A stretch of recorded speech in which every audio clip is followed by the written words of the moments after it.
Success is not linear. It takes time and it takes belief. A belief that there is no ceiling and that the bar can always rise higher. A belief that if you set your sights to the horizon, the future will meet you there. That no matter who you are or what you've done, there's always something to prove. Disc golf was built on the backs of people who dream. And out here, what started as a dream is now a decade-long catalyst that turns dreams to moments.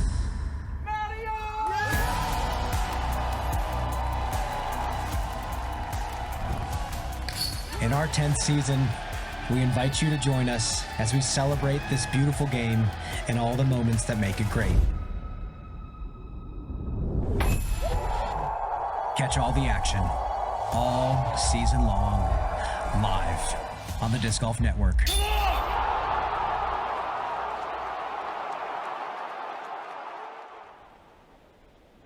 Good afternoon and welcome to Brooksville, Florida. We're at the Olympus Disc Golf Course and we're gearing up for the third and final round of the Discraft Supreme Flight Open.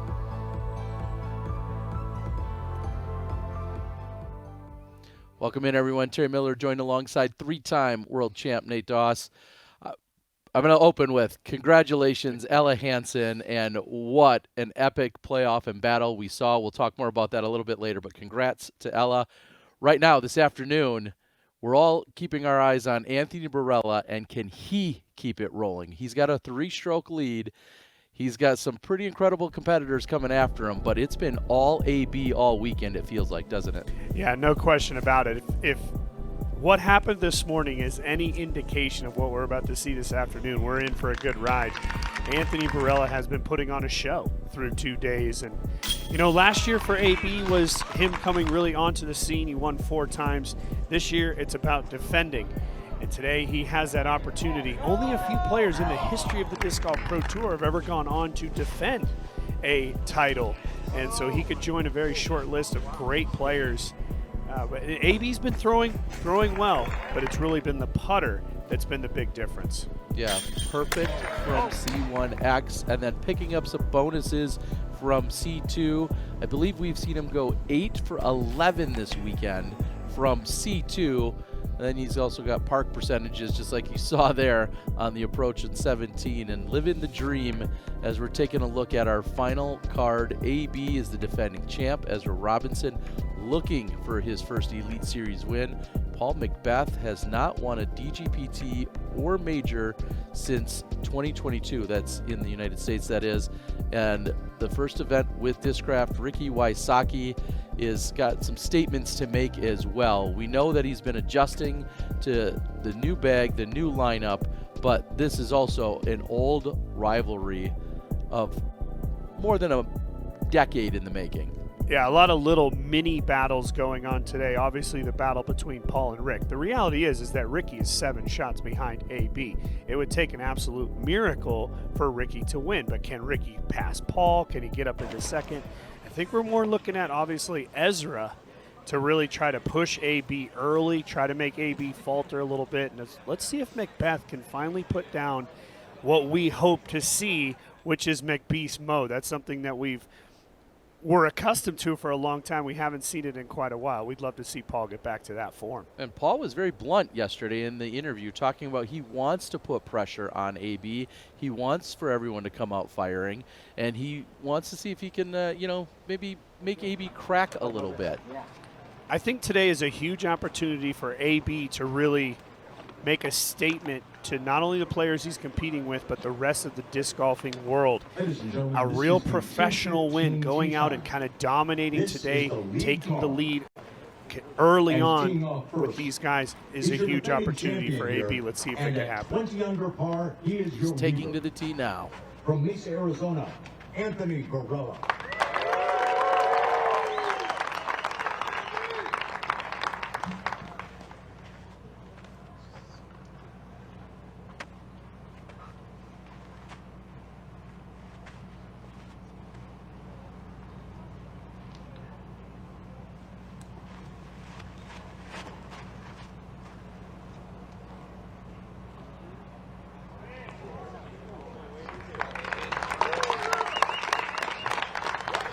next.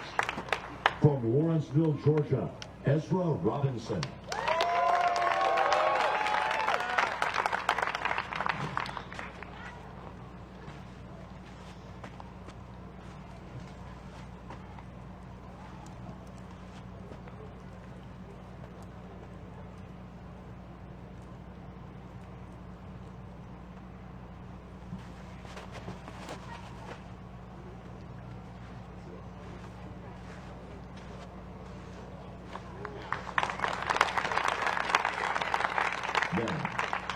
He's the six-time world champion from Huntington Beach, California, Paul McBeth.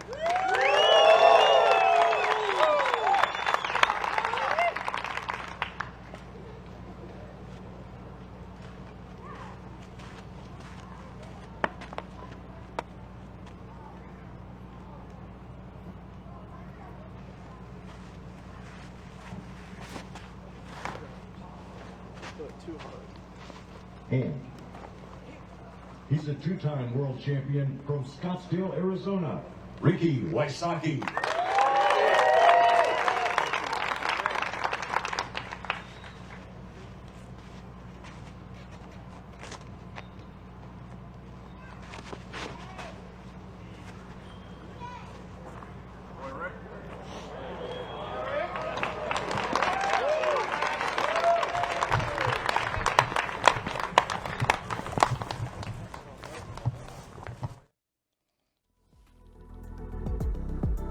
Every event live. We're excited for what's in store here in 2025, so go out there and encourage your friends. We already know that you're a Disc Golf Network subscriber, but encourage your friends to become a subscriber as well, as you see deep discounts if you're a PDGA member. We've also added some new events to the schedule in 2025. We're going to be covering the conclusion of the PDGA Pro Masters Worlds as one of them, along with a few other additional events. Excited, and man, if this morning was any indication of what we're going to see in 2025, that was a three-way playoff on the FPO side. Ella Hansen, your champion, all live on the Disc Golf Network. McBeth, errant tee shot on the first. Going to be fighting to get up and down for par. This is wide, but does it have time? It's hard. No, it doesn't. It's so difficult to imagine Paul McBeth being nervous because of who he is. But I think what we just saw on his tee shot and even that second shot is the harsh reality that as an athlete, you always have to be continuing to try to get better. And that was a nervous tee shot for Paul. He could throw that shot 100 times and not hit that tree. And so he's going to have this long look for par, and a double could easily come into play if he's way too aggressive. Like that.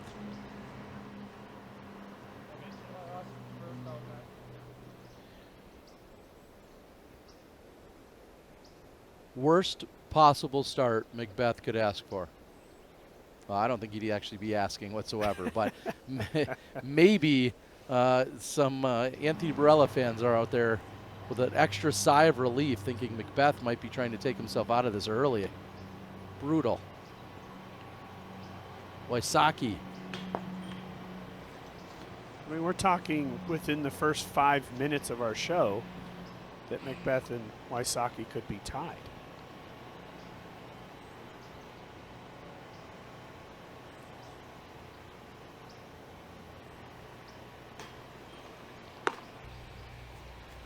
Robinson hitting the same spot on the basket we saw Wysocki hit. Short.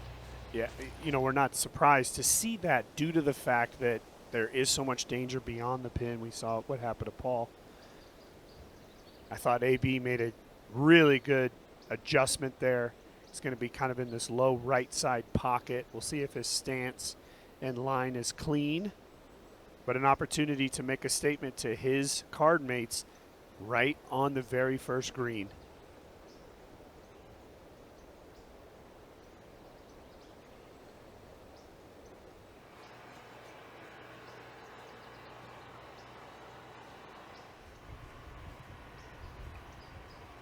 McBeth with his fourth throw. It's going to take work just to get it close. And he right. found the line, but that'll be a double bogey for Paul McBeth. He's going to fall to 13 under. He'll join Wysocki there. Meanwhile, Anthony Barela looking to extend his lead and pick up a stroke on the entire card. Yeah, it seems like he's found a nice lie here. Yeah, well, you know, not the greatest stance, but clean. He's proven over the last couple of days, it doesn't matter where you put him, he'll find a way to make it. Can he do it to start today?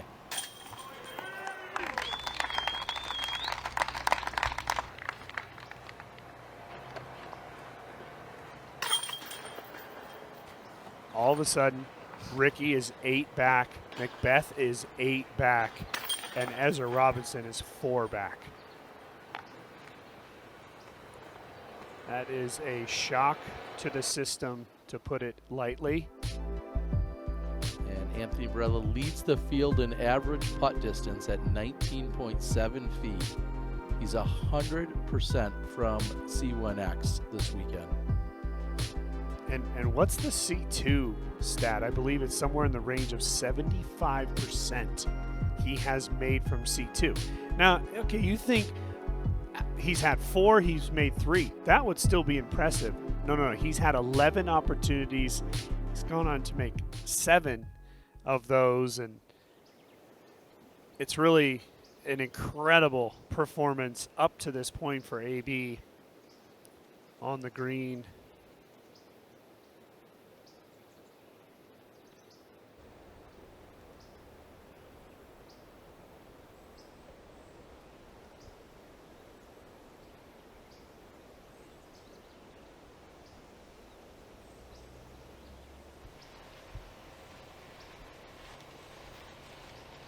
McBeth becomes only the 2nd double bogey on hole 1 for the day.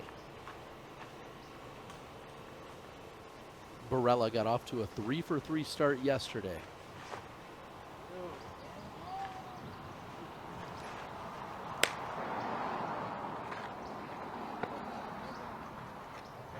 Yesterday, AB had a very similar tee shot to that, but took 2 fortunate kicks. He ended up going on to birdie, as you just mentioned. That kick was terrible. Left immediately.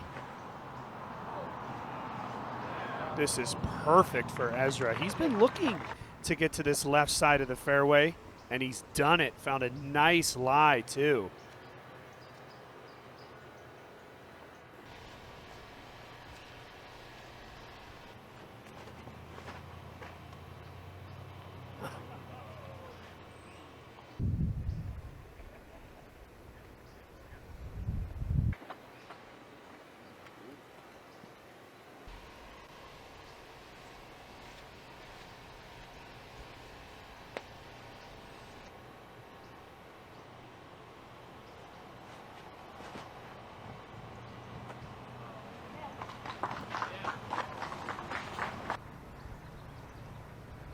Up the middle, and McBeth is struggling early. We'll see if he can fix it when we come back.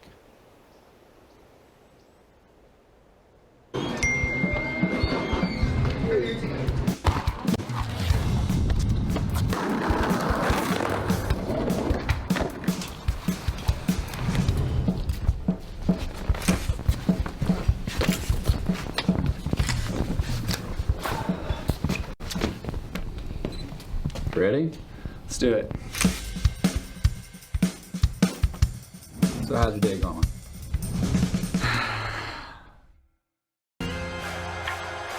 Legends built it. The next generation is elevating it. The most dominant team in disc golf history just got deeper. World champions, record breakers, the future of the game, united under one banner.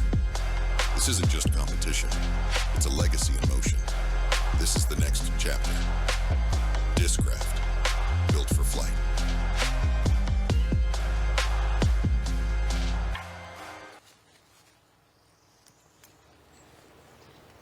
Barela has airspace. As you can see, it's a standstill, just fighting for position. And from there, we'll see a power forehand trying to save the par. Yeah, yesterday he from a similar position. In fact, he was even back down the fairway towards the tee a little bit. He was able to get up and down for birdie, and that was an incredible shot. Now he's closer today, so you would think that it would be within range.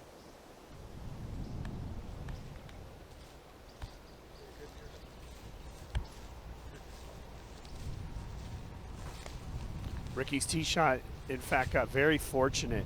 He initially hit a tree. It kind of bounced him a little bit forward. So trying to see if he can't take an opportunity here.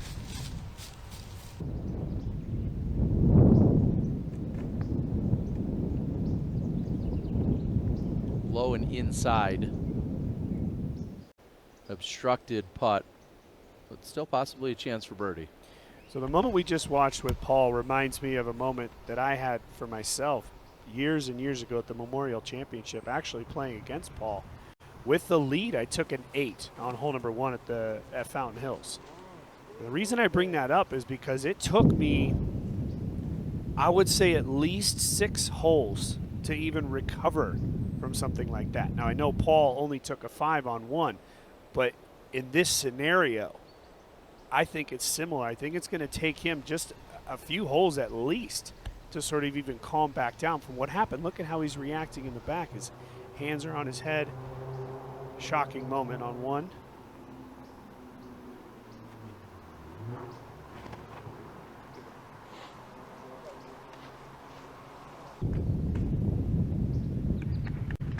And probably the same spot he was yesterday.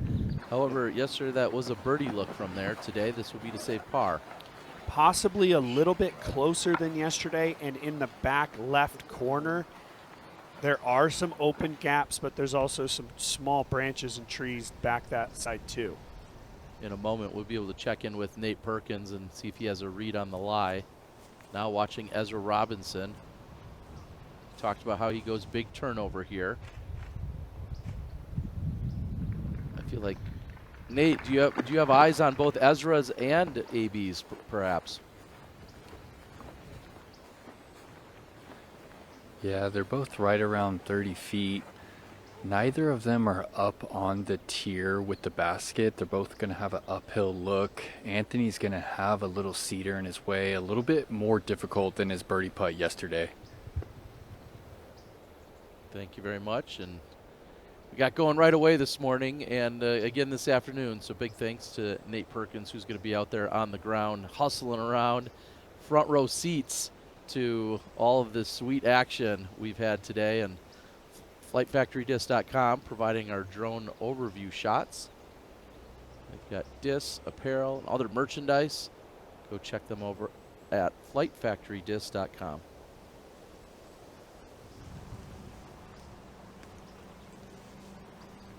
So really just a pitch for Wysocki, and should be a par for him.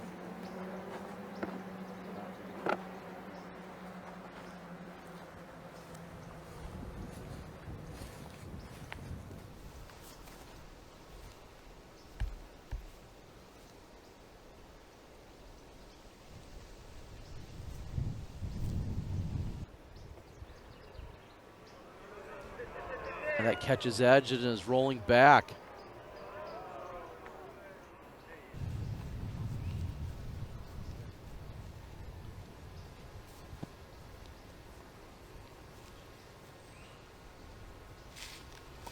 Terrible stance as well.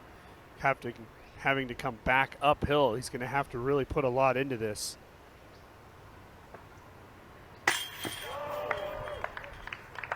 So McBeth will open double bogey on holes 1 and 2. He's officially out of it now.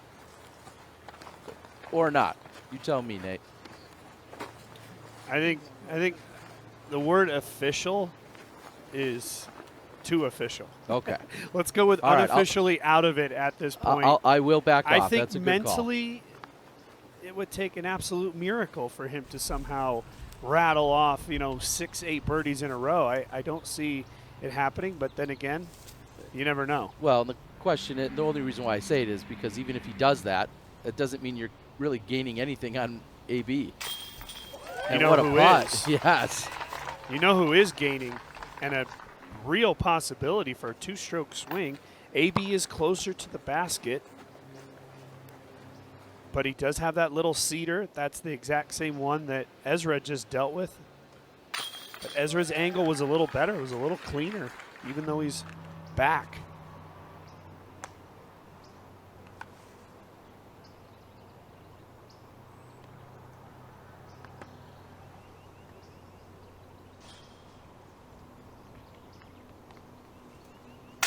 And still perfect from inside the circle. Anthony Barela scrapes it together and will walk away with a par.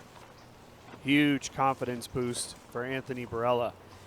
He mentioned it yesterday in his post-round interview how important the scrambling was for him. Today he does the exact same thing here on two, saving the par from way out of positions. It's what it takes to win on the Pro Tour. Cannot be afraid of the unknown, and AB doing well to made putts so far.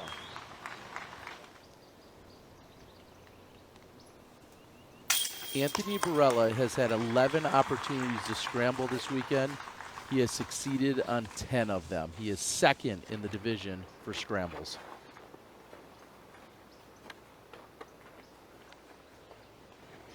Get out of here, Cam.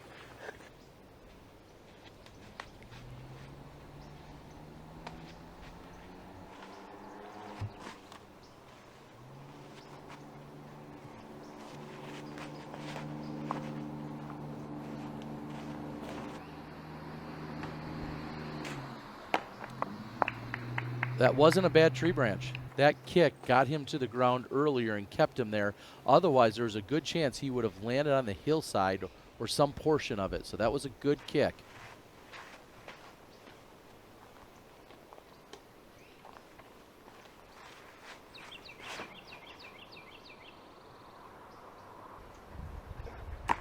Same mistake as yesterday. Short and on the left side. Yeah, he's just not extending it down the fairway enough. He needs to start that shot just a little bit wider, and he would be in the perfect position. That said, he went on to birdie from where he was in the short left pocket. Wysocki directly in the middle. Perfect.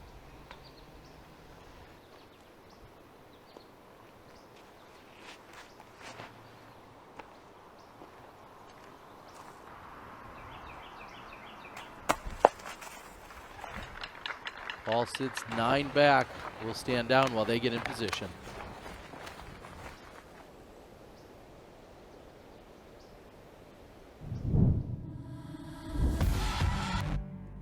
Success is not linear. It takes time and it takes belief. A belief that there is no ceiling and that the bar can always rise higher. A belief that if you set your sights to the horizon, the future will meet you there. That no matter who you are or what you've done, there's always something to prove. Disc golf was built on the backs of people who dream. And out here, what started as a dream is now a decade-long catalyst that turns dreams to moments.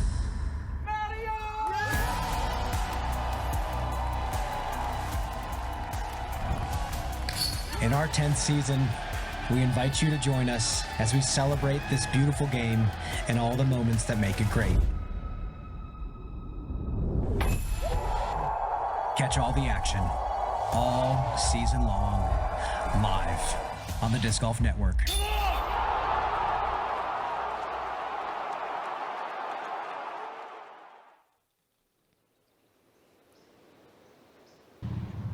This can bring the road into play. He's got to be very careful with how far right he pushes this. Keeps it low and he's just going to play it on the ground. Nice safe shot by Barela. Yesterday, he found a much better lie, able to get more aggressive. That is a very nice shot by Anthony Barela. I think under control. Really good decision. Made sure to hit that initial gap.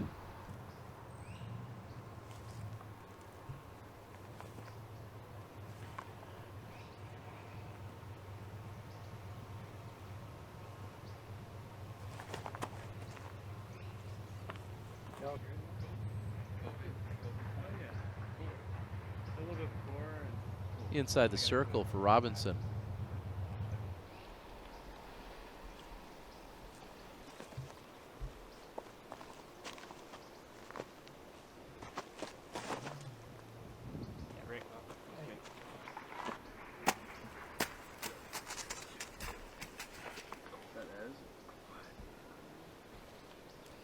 An unfriendly roll away for Wysocki. It came in hot. He put too much on it. You really need to be slowing down as it's coming to the mound where the basket's perched, but that was an extra 25 feet of roll that he didn't need. Round one, he went long here on 3 as well, and where he landed the lie, I'm not sure Ricky's going to be able to get a swing. You know how Ricky likes to dip down low on his putt? I'm not sure he's even going to be able to do that because of where the lie ended up.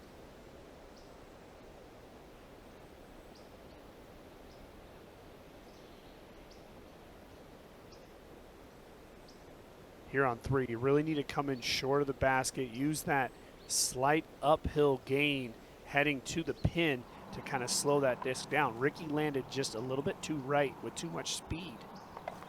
AB's got to be careful here too. Anything off the basket to the right can roll and find OB even. There's the hit and a there roll. Goes. Yeah, it does not go to the OB necessarily or go over it, but it does roll away from him.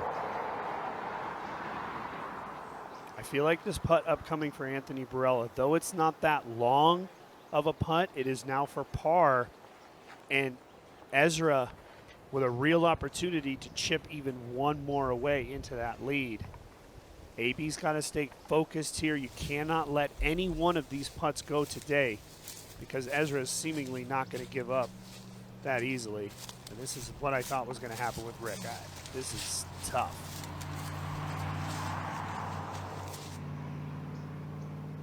That bush is going to be right in his back. And some of the branches may come into play as he's going for his swing, just as you were saying. Yeah, because he has the little ones too. Look between his legs right now. You have all those little sticks and twigs, and then he's got the bush directly in his back. We'll see if he powers through it. He's going for the high spin. All of that just to say, Rick's got it. No big deal. Wow. We're going to roll that Zuka replay, take another look. See how he did not dip it all the way down between his legs. Just brought it down to his belt line and used all wrist to pop it. Very nice by Ricky. Ezra for birdie. Never a doubt.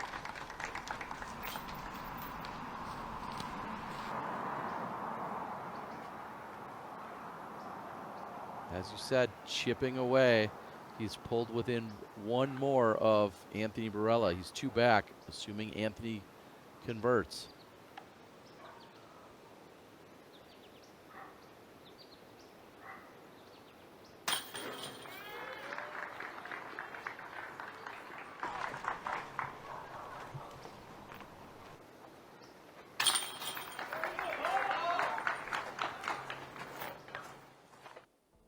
They'll head up the hill on the 4th. We'll see you on the tee in just a moment.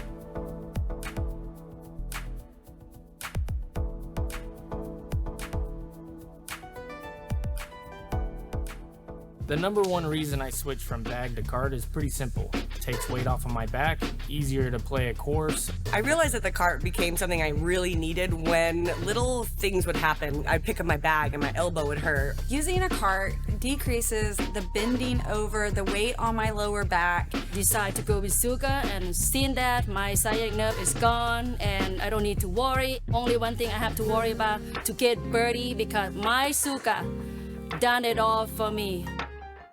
Discraft built for flight.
So much better. Thank you.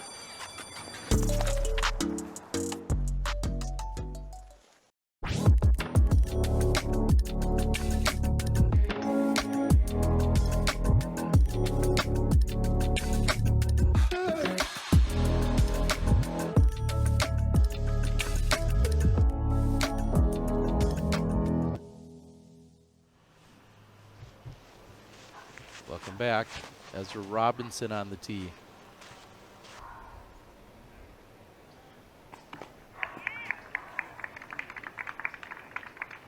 It was going to be better without that tree hit, but he'll take it. We're going to throw it out to Nate Perkins. Nate, this is played as one of the most difficult holes this entire weekend. Break down what everyone's trying to do here. Yeah, one of the most technical tee shots of the day. You're really trying to match one specific shape for the right-hand backhand. You have to get the nose down because you're dropping about 15 feet from the tee to the fairway. It's on a little bit of hyzer that has to gently stand up and get under the oak trees. If you don't land on that right side with flat footing, just forget about going for the birdie, guys.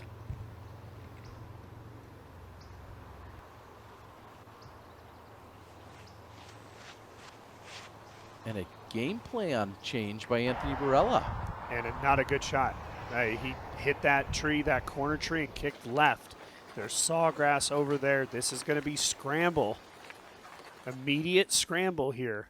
No chance for birdie. Zenny, which gives us eyewear for everyone, is providing our drone previews. What are they doing here? Well, as Perkins just beautifully explained about hole 4, it's a downhill shot initially.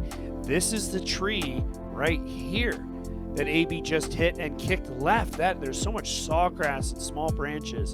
But as you come down the fairway, this is right around where Ezra Robinson skipped, hit that tree, and kicked left. That's going to make the angle so much more difficult. The more right you are, but inside this fence line, gives you a much better angle to head up the fairway here. And then the green is so challenging. As we come into the green here, you see how it's this uphill slope. Very difficult angle here. A lot of players come in, hit the side hill on the right, and then roll, and they can't even find out of bounds. These last two trees, this one right here and the one on the right, are definitely the guardians of the fourth green.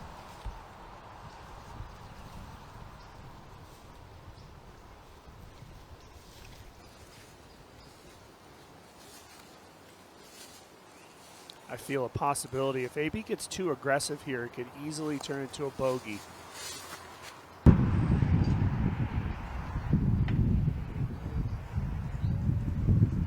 And just like that, it's going to be, he got a kick off of the tree that carried out and over the barbed wire fence. Barela out of bounds. It was coming in high, and then it got a kick and went straight right. I don't think he knows it's OB either.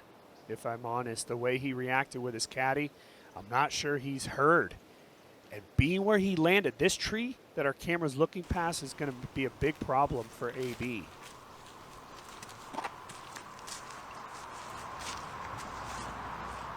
Round one, this hole played at 4.63. Yesterday, they figured it out a little, got it to 4.5. So far today, 4.63. So averaging 2/3 of a stroke over par.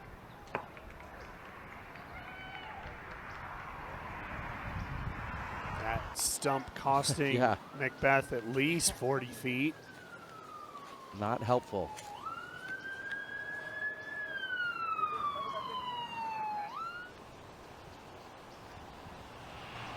Ezra going to take the upper route here. We don't see this often. We have, though, in the All-Star, saw a birdie from up there. Yeah, he's going to have a look. A dangerous one, though, Terry, with the slope behind the pin. But, I mean, you give Ezra a chance to see the basket. A lot of times we see him poke at it.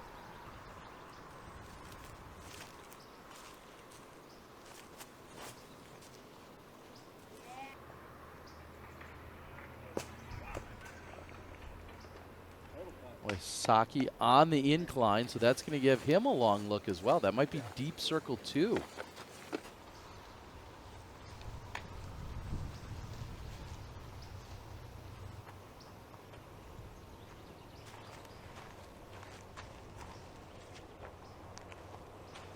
AB back enough from this tree to not really be too big of a problem. Chance to say bogey. That's short. And it's going to get up and roll. It could go out of bounds again. I think it is. And OB for the second time on hole number 4. Unreal. That's the danger here on 4. Being that AB was short, he hit the slope to the left of the basket. He needed to straighten this out. He needed to be a lot flatter. And boy, he got through a lot of stuff to still roll.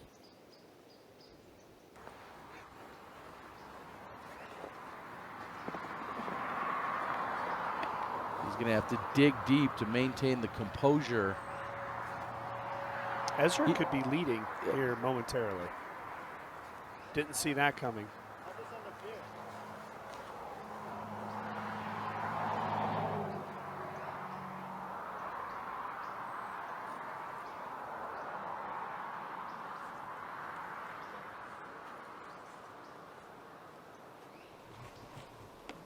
Toss it in, I guess.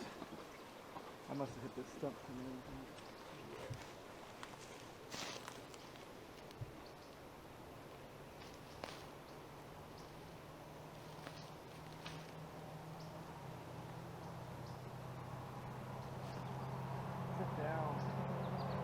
That's a misfire by McBeth. That wasn't the right angle immediately out of his hand. You heard him say, sit down. And also, you heard him say, yeah, you just got to throw it in. And it was a soft attempt. Needless to say, disappointing.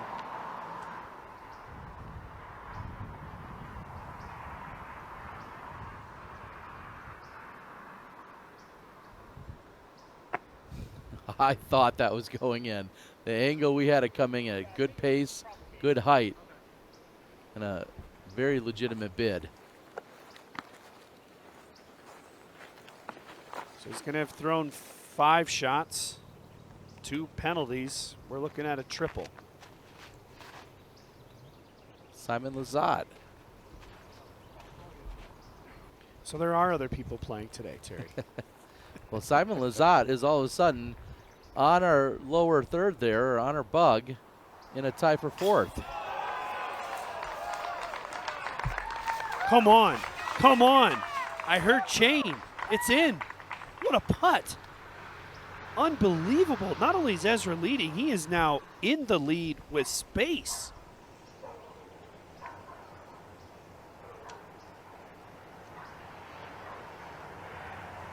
And it just up and over, and never a doubt. It was dead center. There's only been 8 birdies today.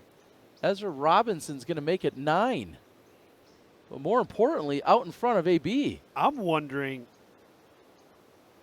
we don't have this stat, but is he the only guy that birdied it going left on that upper route? And a nice smile there, but as he should be. He's got to stay focused.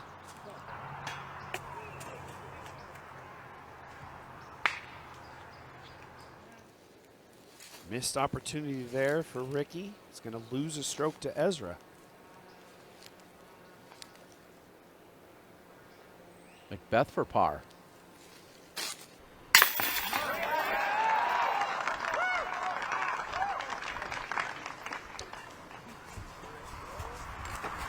Great putt to save the par.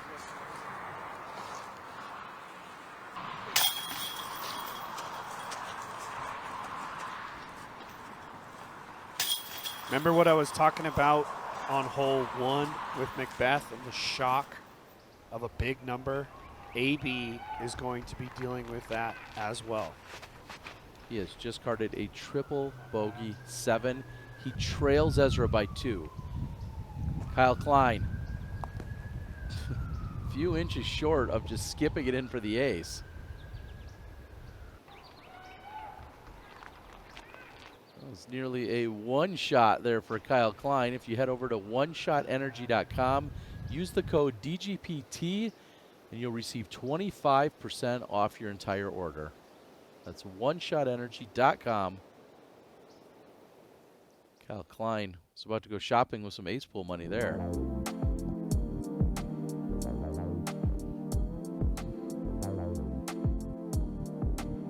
Our Zenny hole flyover on hole number 5, Nate. Yeah, hole 5, par 3, 408 feet. Right here is just over 250 to get to this basket. So getting over the ridge line is not the big issue here. You really want to kind of be flying on the far right side of that initial gap, kind of flat flexing. This tree right here and this tuft of sawgrass can be a big issue if you can miss that. It's a great green because they're throwing pretty speedy discs, and this uphill slope really helps them slow down nicely. Jake Mon, hole number 5.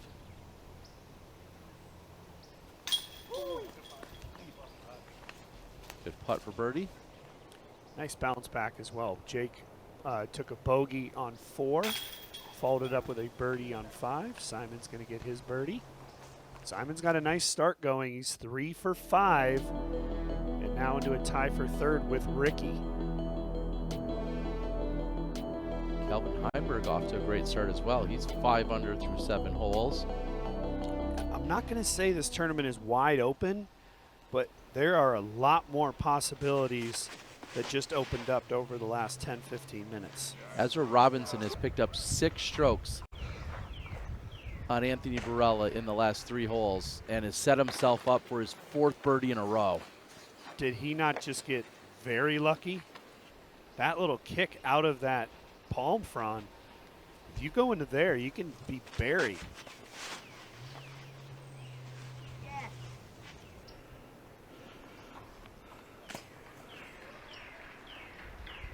Inside the circle for Wysocki. Both of those shots on the inside line. You want to be a little straighter as you go over the ridge line.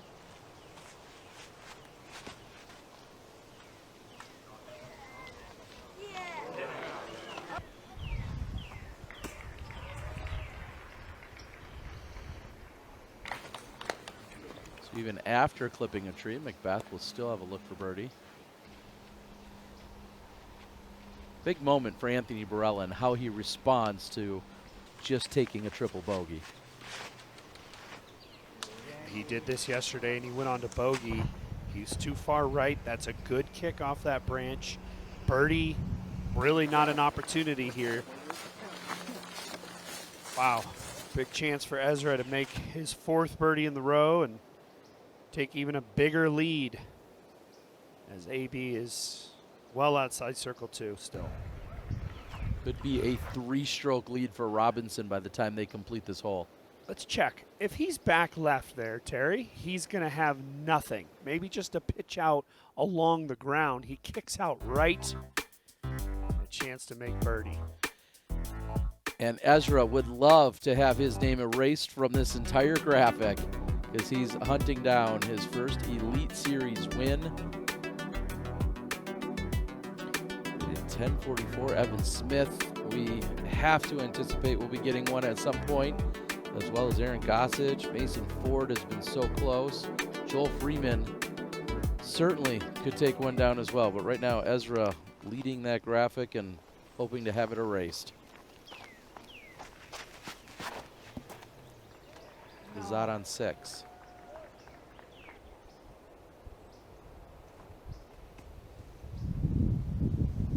Not good. I've been asking for players to hit that gap a little higher. Simon a little too high, clipping one of the high branches heading out the gap.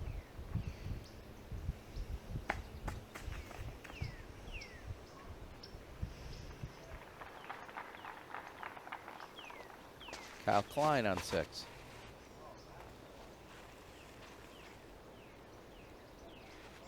There's just only so much you can bite off on this hole. Like you said, if you have the right height, it's a stock hyzer shot, and there's just only so far. No matter if you throw 600 feet or if you can only throw 400 feet, you're still looking for the same landing zone. That was my favorite one of the week by Kyle Klein.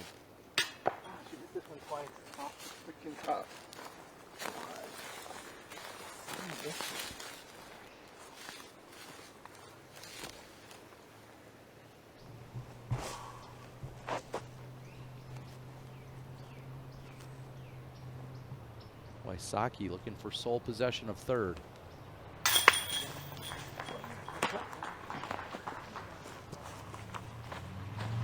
He'll get it with that birdie. He moves to 15 under.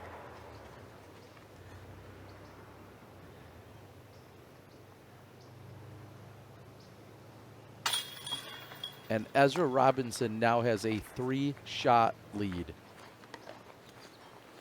picking up 7 strokes on Anthony Barela in the last 4 holes. And I want to remind fans at home that Simon Lizotte predicted that if you got better than 21, you win. That is what Ezra Robinson is right now. They're heading over to hole number 6, and we'll be right back.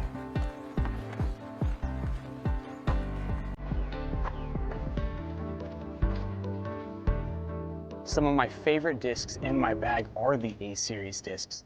They're the ones I lean on to get close to the basket, and each of them have a consistent grip. So as you cycle through the series, you won't have to change the way that you hold the disc. These are torque-resistant discs that are more stable than the PA series, provide a consistent fade at the end of the flight. The best way to find your flight is to get out and use these discs yourself. If you want to know what a disc is going to feel like before you get it, you have to check out OTB disc. The first thing I'm looking for when I grab a new disc is the feel of the disc. It's got to be confidence instilled. Virtually in your hand tells you what the disc is going to feel like, how heavy it's going to be. It's everything you want to know before it shows up to your house. It's really, really helpful in not only finding a disc that looks beautiful, but is also exactly what you're looking for it to feel like. Of course, when you're dealing with OTB, you're going to get only the best. EDGE is a nationally recognized 501c3 charitable organization. What we do is we empower the teachers with complete programming along with the equipment and a standardized curriculum. So you have a one-stop shop for teachers and youth educators. That's really what EDGE is. It makes everything simple for the teacher to get involved with disc golf. If we want disc golf to be recognized, we need to introduce disc golf to the youth. And if nothing else, they've got a healthy game that they can enjoy with their families throughout the rest of their lives. Hello, we're Kenna. We're a Dutch growing company. We love plants and we want to tell you some cool things about them. Just like humans, plants can communicate. They can sense when another plant is close. Plants look out for each other too. They warn neighbors about nearby threats by secreting substances. And studies have shown that plants love a good tune. We love and understand plants. Let our passion excite you too.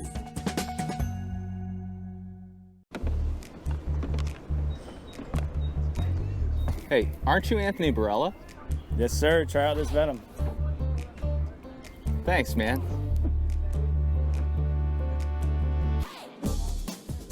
Ooh, Calvin, looking good today. Calvin Heimberg.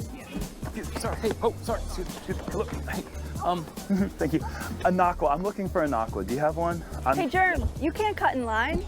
My apologies. You may have noticed I just cut you in line. I'm just looking for a Nakwa. A Nakwa? Here, use mine. Got it. Thanks. Man, this is the best disc ever. It goes 1,000. Hey, hurry up, man. You're taking forever. Sorry, man. No 30-second rule here. What about that 100% off player discount?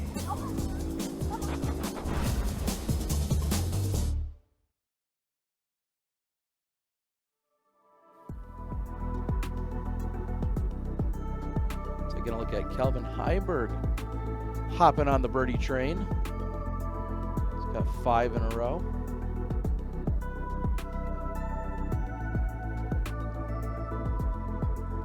I feel like Ezra's punching that same ticket at the moment, or trying to get on board as he's put 4 together. Heiberg is putting from circle 1 on hole 8, so we'll see if he can get 6 of them in a row. Scanning down the board just a little bit, I saw the opening 4 holes for Aaron Gossage.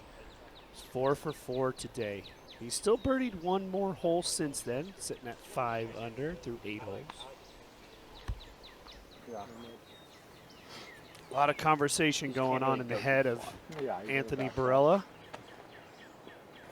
Like I said, these big numbers, it's a shock to the system. It can take a hole or two to kind of come out of that. back to a normal equilibrium. Oh, I wonder why. We saw in the picture-in-picture that Kyle Klein went on to make a very nice second shot. The reason he was able to do that is because he got it high out the gap, got it nice and left, gave himself a beautiful angle, and it looks like Kyle's going to have a great chance at birdie. Let's see if one of these guys can't find that high gap and have a nice landing here. To me, it's just so low, and it check skips to the right. This happens every time that we see these players going low.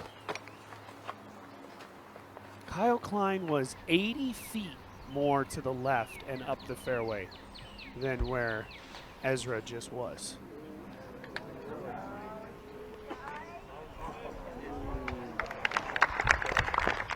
Left side, we'll see a forehand from Wysocki.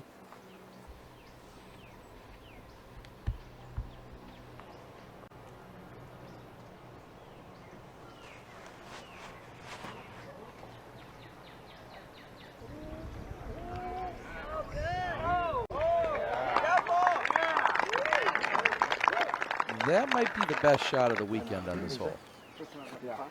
It's about as far as you could possibly carry it.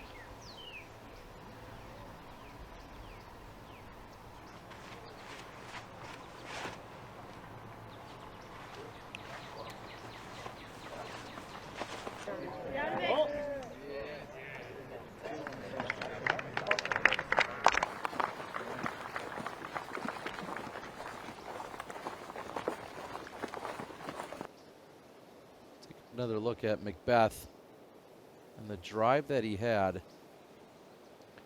So I think McBeth found kind of a medium height here, but he was able to get the disc to flatten nicely. Still gets that check skip to the right, but he landed so far inside that it check skipped to the middle of the fairway. He's still back from where Kyle was. Okay. And that's the commitment that it takes to go through that upper gap and go as far left as you can. And even if you notice the way Kyle's landed, it was nice and flat versus that real hyzery skip. Up ahead on the green, Simon Lizotte. Oh, he finds it. Hitting 4 of his last 5. Kind of a lofty putt for Lizotte as we rolled that Zuka replay. This is exciting. Some of the best players in the world playing well on Championship Sunday. It's exactly what we want to see.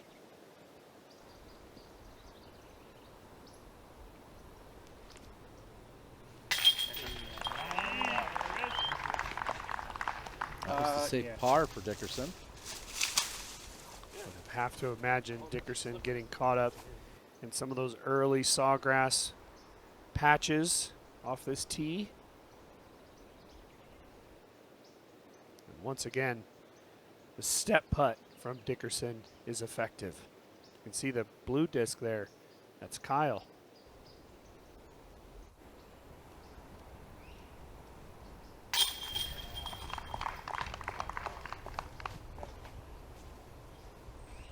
It's like Oprah's out there just handing birdies out and turkeys all around.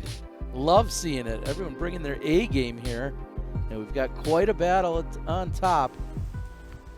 Boy, there was just 2 people that have been left out of that party so far. Hopefully they can find some of those birdies very soon. Gotta be careful here if you're Ezra. Yeah, the miss is wide. That's just fine. I like that.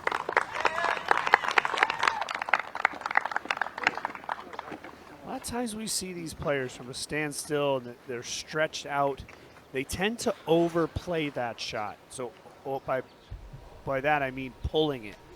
And I thought that Ezra did a nice job keeping it wide, allowing the disc to get a full flight.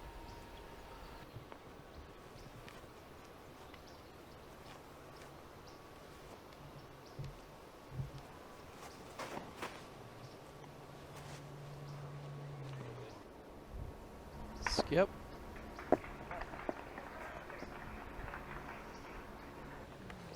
That'll work. Perkins, there looks like a sizable gallery. I know it collects down there around 18 in that interchange. Are they following this card, or are people just kind of hanging out?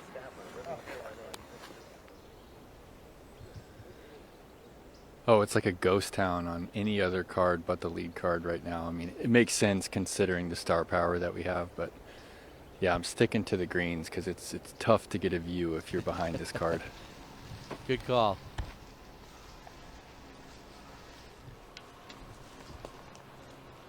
And what you love about this position is depending on however comfortable you are, you can go backhand, as we'll see from McBeth, and drift it in, or you can go forehand. You have both options. He's going backhand. I love this view. A little wide. You can see it starting to flatten out. He's going to need to get a kick, and he did. Should keep him with an open look, uphill stance. I really like the backhand here. Though Ricky had a really good angle for the sidearm, the backhand here helps push it all the way back onto this upper plateau. McBeth only missed his angle by just a few inches. Other than that, he would have been nearly parked. He's still going to have a look for birdie.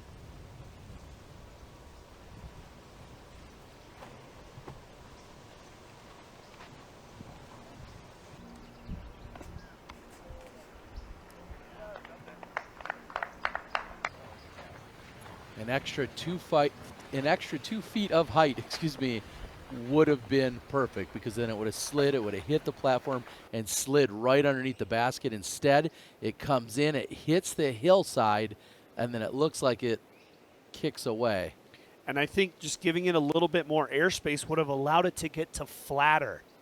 As you could see, not only, as you explained, Terry, getting to that plateau, but it would have had another half a second to get to flat and maybe not kick roll the way that it did.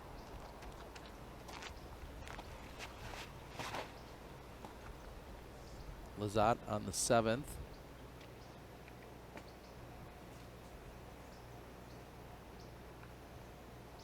High left side.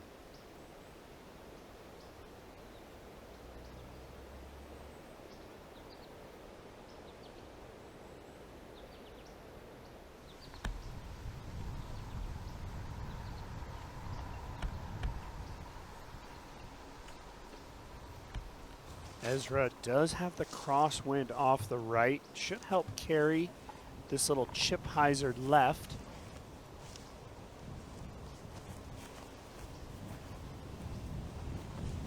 The mistake here for Ezra is hitting one of these early branches. You have to make sure that at worst you just get to the plateau.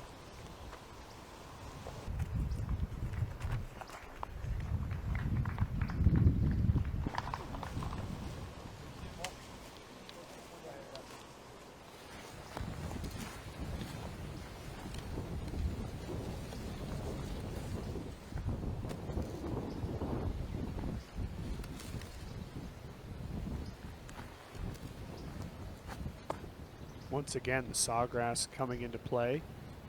Paul forced to go to the straddle.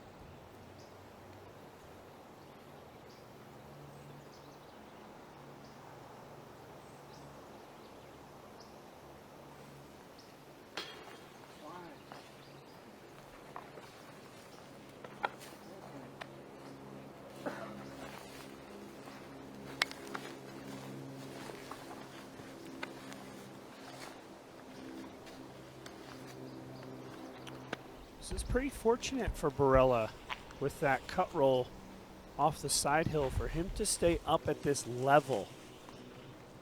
Very fortunate, makeable putt, as we've talked about. It's been perfect inside the circle. A couple of trees to navigate here. Seems like the wind is a little bit more of a factor as well.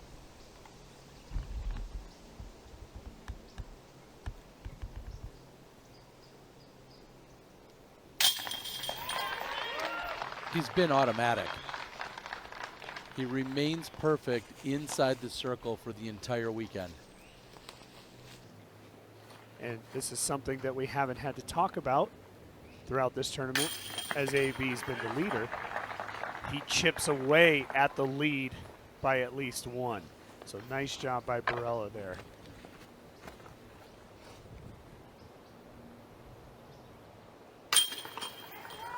Ricky does the same.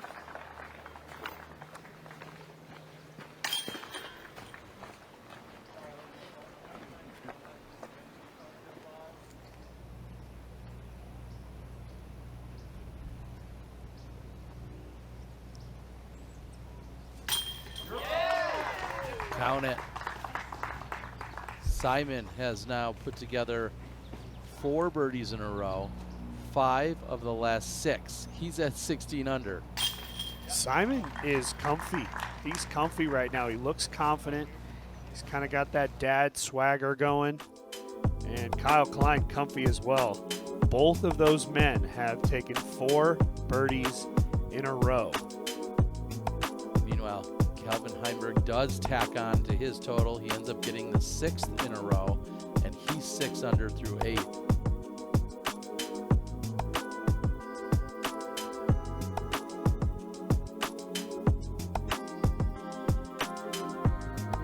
Zenny Eyewear flyover gives us a look at hole 7, Nate. I think hole 7, one of the more underrated par 3s. You cannot overlook this one. It's not that long, just 350 feet, but requires a lot of thought when it comes to the landing. You obviously got to hit this initial gap, but it all depends on disc selection. This big tree, we've seen some players go to the right. That's the lucky gap. You want to try to come in here, and ideally, you would come in just past this tree, sort of skipping flat.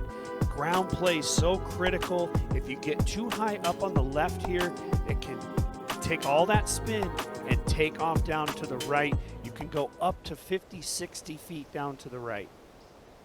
In fact, sometimes when they catch edge and start rolling, there's out of bounds that it can even roll to more than 100 feet away.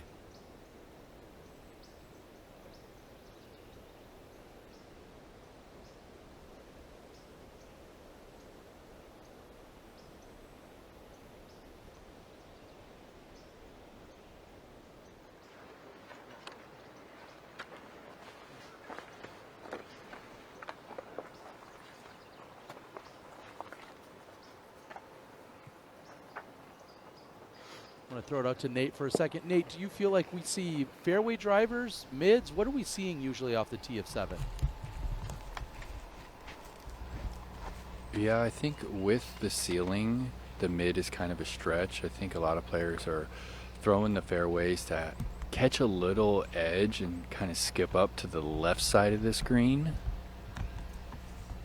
We've talked about it all week, but don't want to catch too much edge here. We've seen a lot hyzer skip and then get that classic roll down the hill. And right now the lead card is just waiting on the gallery off on the left side to get into position. While they wait, we'll head over to Simon Lizotte on 8. That looks great. Yeah, deep of the pin. Simon looking to tack onto his birdie count. Can he get 5 in a row? That is pulled right or off to the right side. It tries to fight back, but that's not really in birdie range. Ricky's been struggling on 7 with the release point.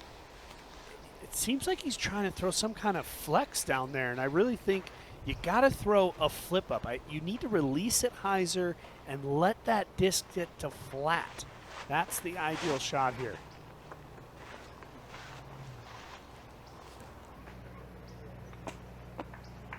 Sit down.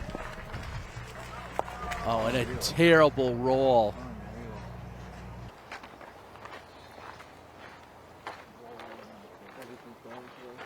Nate, will he even have a look at the basket from there? I feel like that's not even a makeable putt.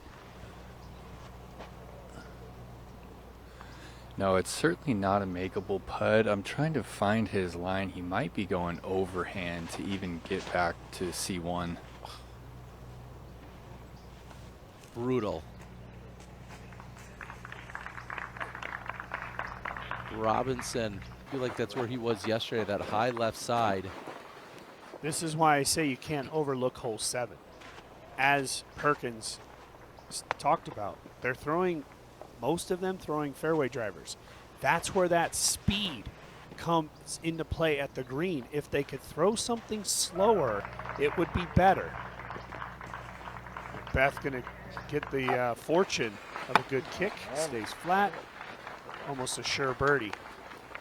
You could. I love this hole. Yeah, the throw by Barela was great. It was all about the reaction once it hit near the basket that really took him out of contention for an easy birdie. And that's where the conversation comes. Could have AB thrown a slower flying disc. This could go in. Wow. Nice shot by Dickerson. Let's take a look at it here as it comes in. I love this shot. I mean, it hits, it skips twice.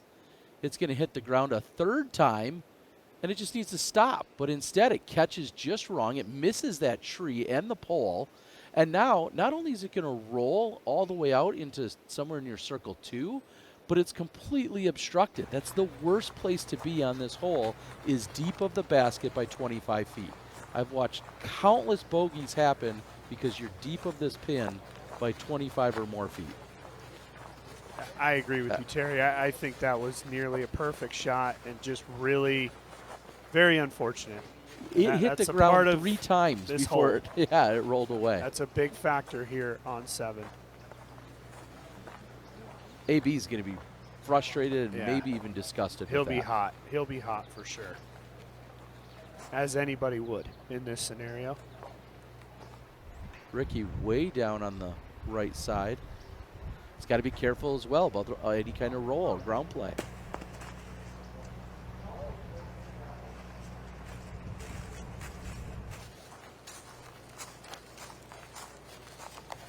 He's got to be thinking, how did it even get back here?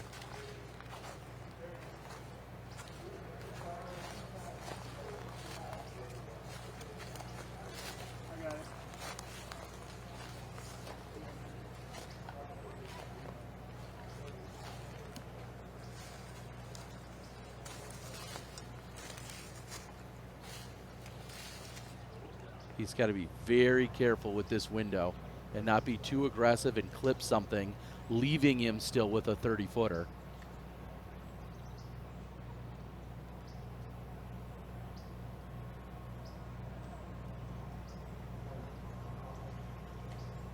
And it does fight all the way through, so he's out.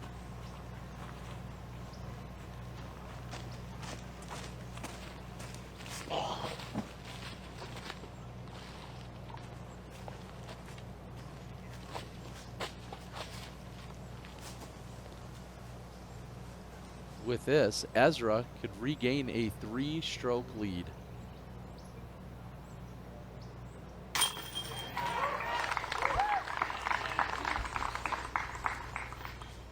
He's birdied 5 of the last 6.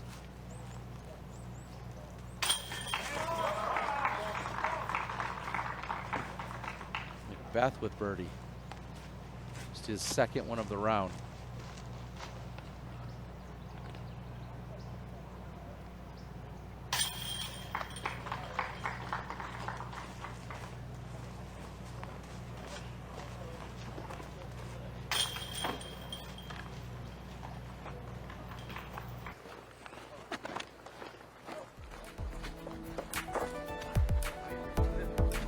Ezra Robinson with a 3-shot lead at the Supreme Flight Open.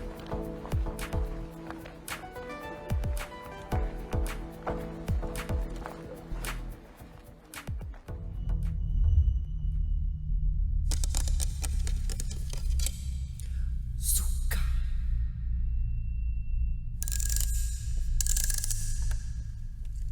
Zuka.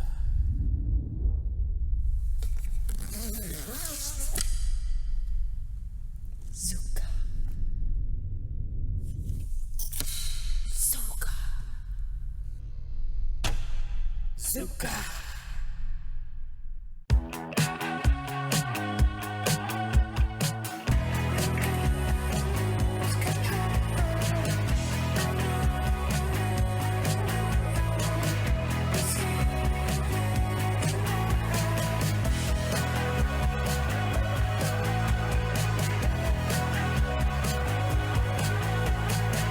I'm Anthony Barela. I got the MBPX1 by Grip Equipment, and it's quickly become my favorite bag I've ever owned.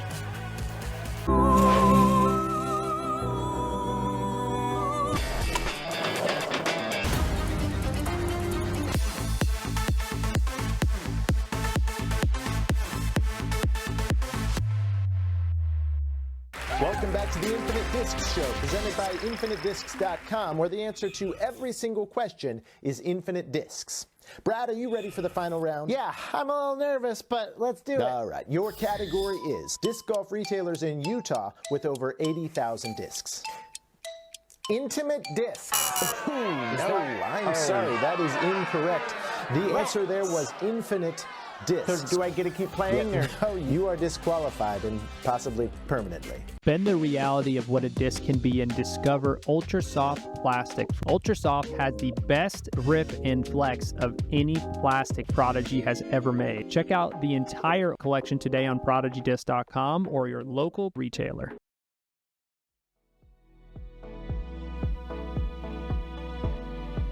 Anthony Barela came in as our leader and has struggled really ever since hole number 3. Here he was on 4, and that was after changing up his game plan. You have to wonder if AB is thinking about, man, I should have just thrown up and over and, you know, gone with what he's been doing the last few days. As he watches another one of his shots roll out of bounds, he would ultimately go on to take a triple bogey 7. And then he steps up to hole number 7, just catches that rock just wrong, and it sends him all the way out into circle 2. And of those 3, I feel like that second OB on 4 was really, really unfortunate. He went through a lot of things and still rolled. The other 2 were also definitely unfortunate, really, in some ways not AB's fault, both of them. We saw Chris Dickerson's tee shot come firing at the basket. Now he's gone just deep, and this is a birdie look for 22 feet. Oh no, short. I give him better than a 95% chance of making this. Not only was it close, but Simon he looks good. That's the Simon you want to see right there.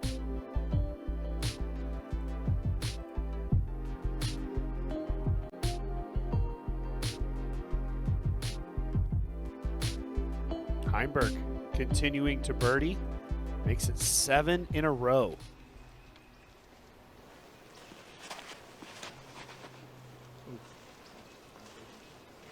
This is going to be low.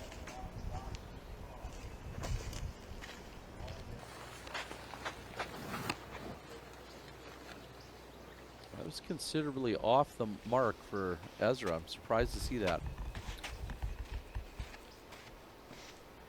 Just kind of overplayed that one. Forced it a little bit too much turnover. You really have to allow the disc to do all the work here, because you have to push it so far back into this corner. Paul has trusted his disc. Lovely here, full flight. But if you try to force it too much, that's what happens. It tends to just drop out and go low right. You have to commit on this left side and allow the disc to do its job.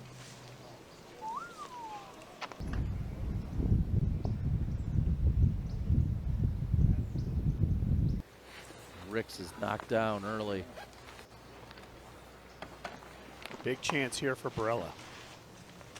We know Ezra's most likely not going to birdie. Be a miracle at this point. Maybe a chance to get one back.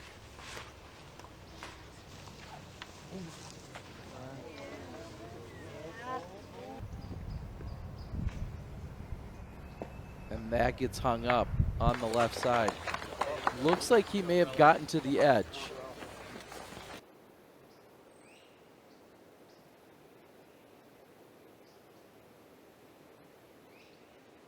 Just not feeling like anything's going his way at the moment.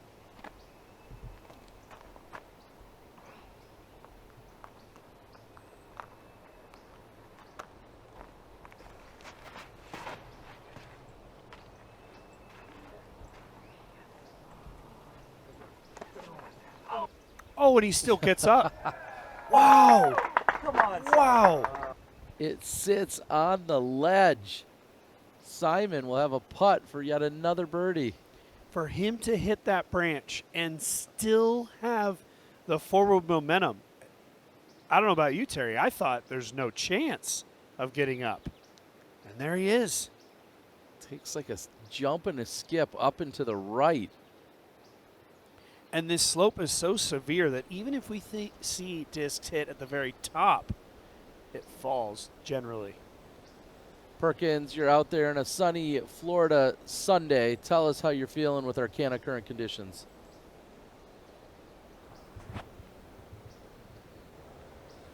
Yeah, another perfect day, I would describe it. Just mid 70s, no humidity, not a cloud in the sky right now.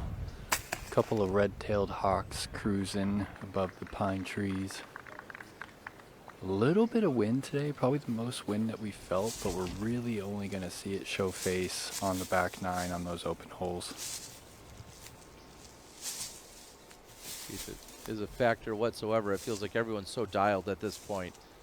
Any amount of wind doesn't really seem to matter.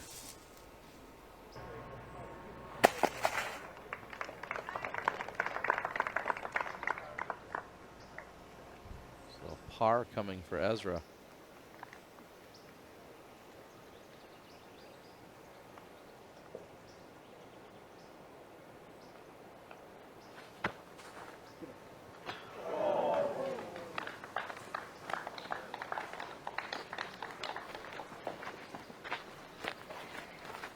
That would have been an outside circle 2 make. Great effort by AB considering how far it was uphill. He got a really good amount of power on it. Just a couple more revolutions high, it would have been in the chains. Keep going, camera. Keep going,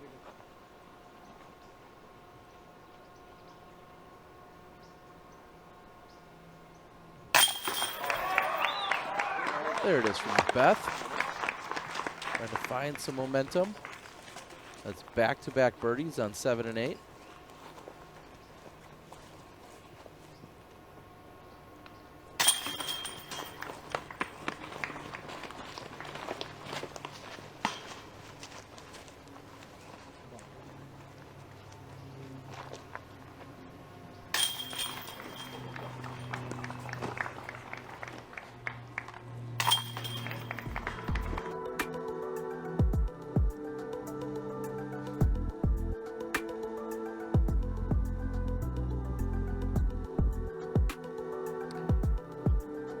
The sense that the course record is in jeopardy, in danger at the moment. 8 down through 10.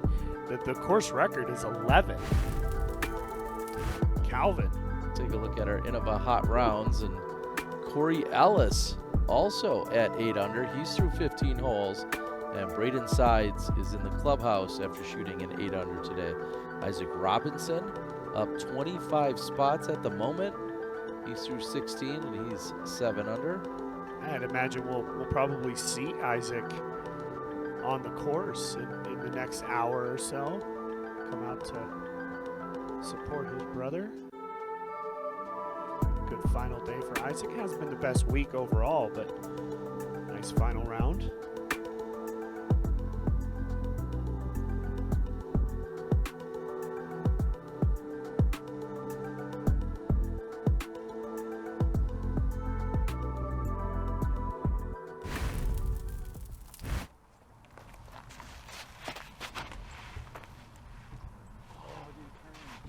Flying, knocked down with his tee shot on hole number 9.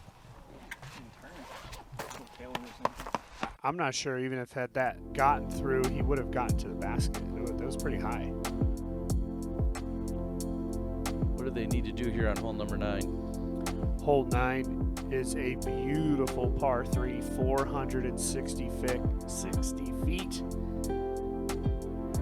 Tabletop to tabletop. You got to avoid 1, 2, 3, 4, 5 of these big, tall trees. I like going to the right of these, but you got to have the power if you're going to go on the right. Players with less power typically will go to the left of those center trees, trying to flip it up and get it to get all the way back here Takes elite distance to get the birdie here, but still a possibility for everybody on our card today.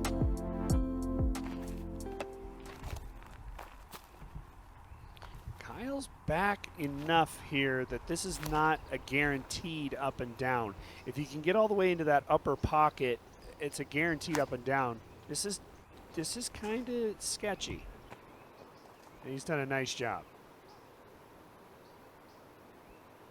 They're telling me up top that they did cross.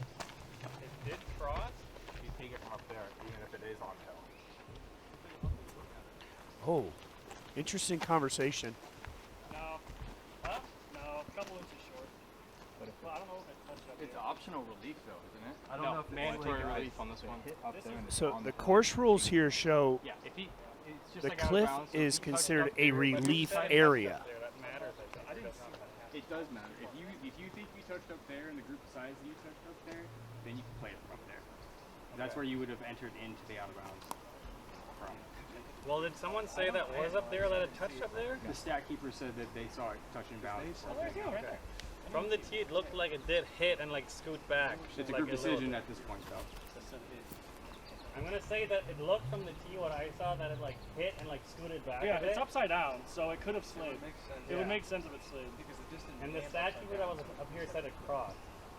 Okay, yeah, I couldn't see from back there, but if he said it crossed, then I can't argue against it. I would have to, because like it's on its back, it would have landed flat and at least had to flip backwards. Yeah, so I saw it like scoot in some direction. Yeah. I would say you can't see if it's going forward or backwards.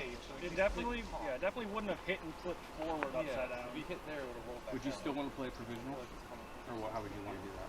I don't see any marks in this. I think it's a group call, right? Yeah, No based on what he said, provisional I'd give you the spot up there. I would have to give you the spot. Yeah. Okay. Awesome. We're going to take another look as they're having a conversation as to if it hit up on top above the line or not, and I'm not sure that we're going to have conclusive. And I want to be very clear that this is just anecdotal information. Obviously, they have to decide. Oh, I think it actually hit the flag, Terry. Though, can we show that one more time? Because the way it skipped up, it actually went up flat and fell backwards. I think it actually hit that flag. And that's how that happened.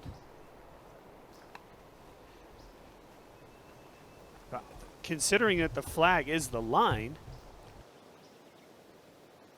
here's the catch cam. I think this should be a pretty good view. Oh, right? It skips forward, and right there, I think that hit that red flag. You could see the flag move. And so I think that's... Yeah, what we think means absolutely it means nothing, but it's anecdotal. But yeah. Watch the flag move right there. You could see the flag moving. I think this is the proper call if this is the proper rule here with this relief area. The idea, I guess, with the relief area is it's not explained in the rules, is its last place crossed the relief area, and if you land inside it, you can take a meter from that point. That's what just happened anyways. That's how they played that. Simon takes another birdie.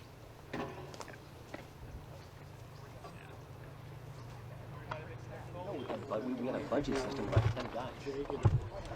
So we can drop in. We're advanced over here. No, we got the advanced technology. Those can go down. I think those can go down. Well, and we have a lot of room to move the basket back further. That would be incredible. Well, we put it closer to the edge. So that takes Lazat to 18 under par, just one stroke behind Anthony Barela.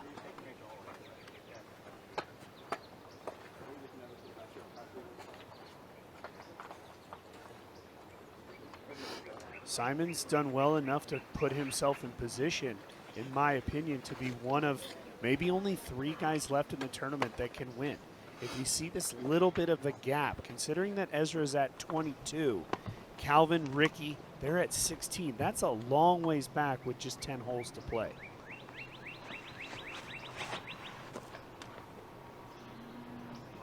Yeah.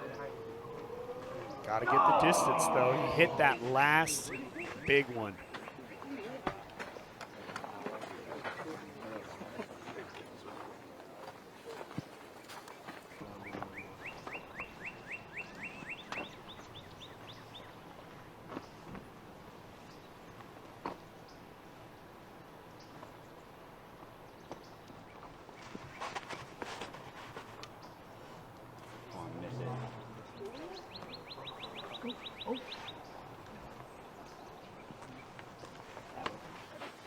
That will come up short as well.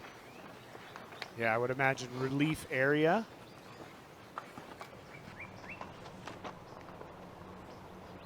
Opportunity for Wysocki and Barela. Possibly pick up a stroke if they can get themselves in position. Left side and up top. Just deep of the pin, or actually closer to pin high. That'll be a good angle for the putt as well. Now, we'll see if he's obstructed, but the angle itself will be good.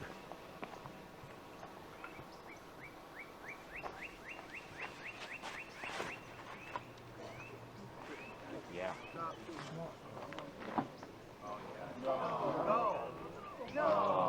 Hitting me, bro. And a huge roll for for Barela.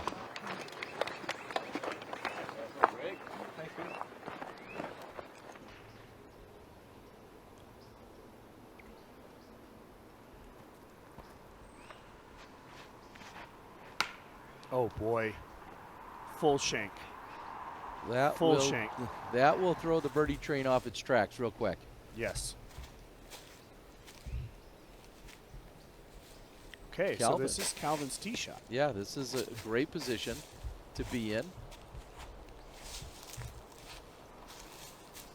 That's a little sketchy, the stance.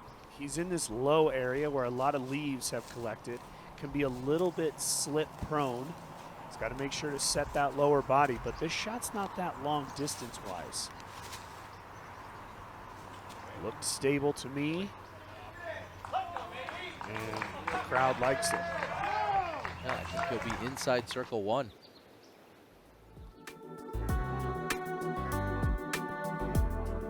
Eight birdies in a row for Calvin Heimberg thus far.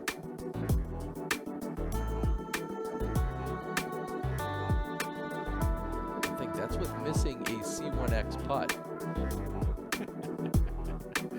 Wow, really? Yeah, I mean, obviously you see 89%. It's not perfect. Yeah, I think he's just been doing it by parking stuff, seemingly. Or at least very much inside the circle. Don't hit it.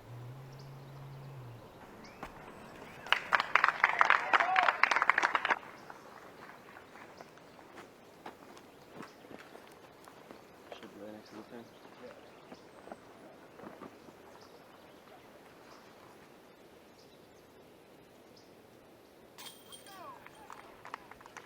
McMahon in for birdie on the 11th.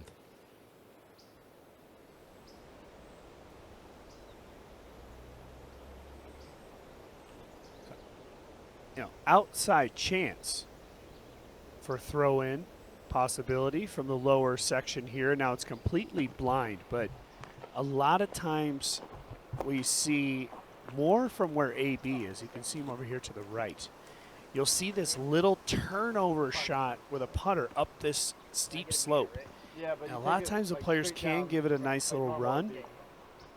And I would say it's more of, you know, just a total guess of if you're online or not. An educated one. You're going to pick a tree up there that you can see. It's hopefully in line with the pin. That's what Ezra's going to look for right now. Trying to catch the top of the basket. See if he can't pick a tree to throw towards.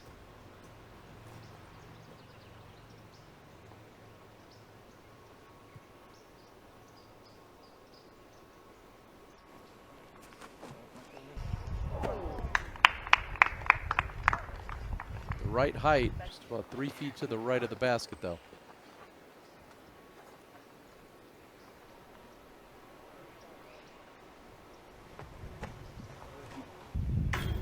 Oh my God, Barela throws it in. Just as you called it. Up and over with a light anhyzer, Anthony Barela throws it in from the bottom of the hill. Here we go. Terry, what a shot. This is exactly what I was thinking. That little turnover flex shot, unbelievable. Could not have come at a better time for Anthony.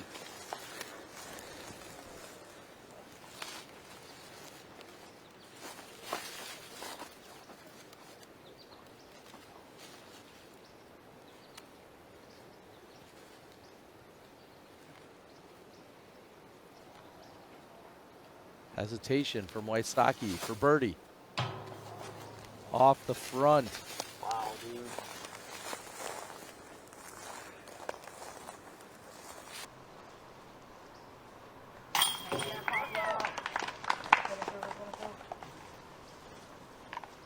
Ball's coming this way. In the middle. And after Ezra saw the drive from Barela and knowing he was down at the bottom of the hill, he wasn't expecting to lose a stroke to him. But Barela with a blind shot up and over, just barely enough to clear the rim, is in for the birdie. And one of the reasons I'm sitting in this chair is because I'm an ex-player. And I guarantee you that these players know that this throw-in chance is there. And that's why down at that bottom, you just don't give up hope. You want to just give it a good chance. Because what, you're just going to go 10, 12 feet beyond the pin. Great shot, man. Wow. An even par. Front 9 for Anthony Barela. 5 under for Ezra Robinson.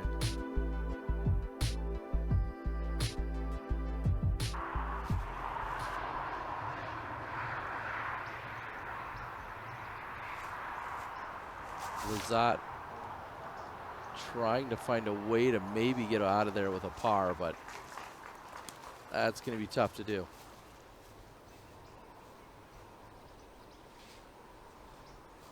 Calvin Heimberg does have a look, albeit a low ceiling. Yeah, this is him long, beyond the pin. Going for his 9th birdie in a row.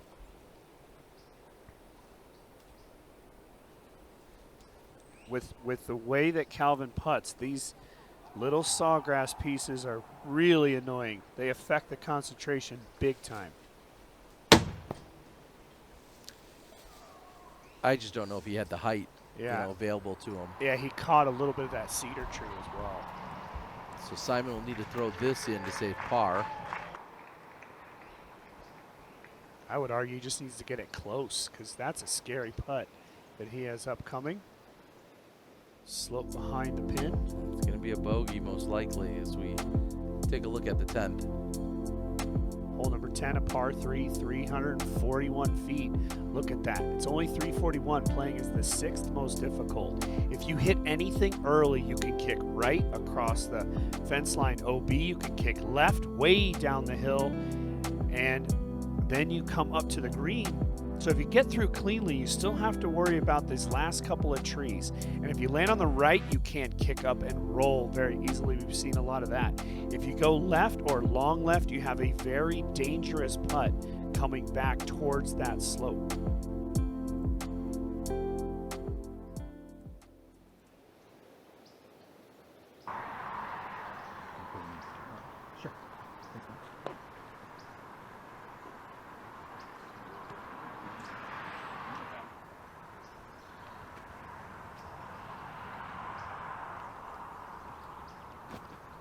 Lead card is waiting as Chris Dickerson is on the green. So I'm guessing this is live, as you just mentioned, Terry. So we're talking backup throughout the back 9 here. And Chris will move up about 5 feet.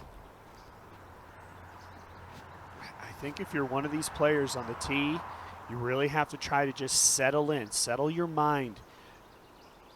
You're not going to be playing fast for the next 9 holes. You really have to just relax and try to find some comfortability in just executing shot after shot, even with breaks in between. A lot of times we talk about momentum. That's a nice comeback putt there for Dickerson. A lot of times we talk about momentum. It's hard to gain momentum when you know you're going to have to wait. So it's a mindset thing. Calvin, couple holes up, still waiting. So it's going to be very slow.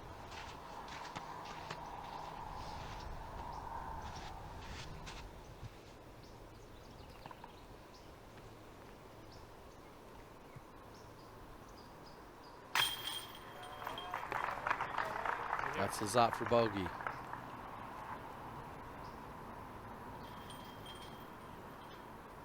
So after 6 birdies in a row, Simon Lizotte will pick up a bogey. He'll fall back to 6 under for the round.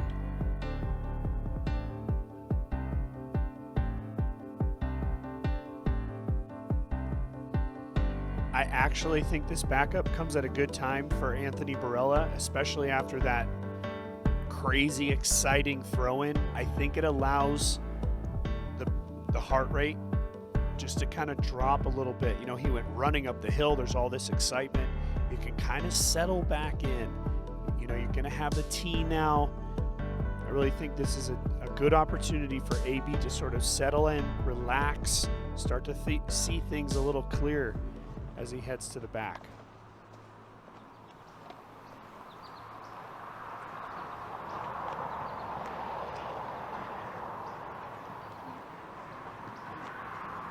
Perkins, you hearing any discussion or interaction among the players during the backup?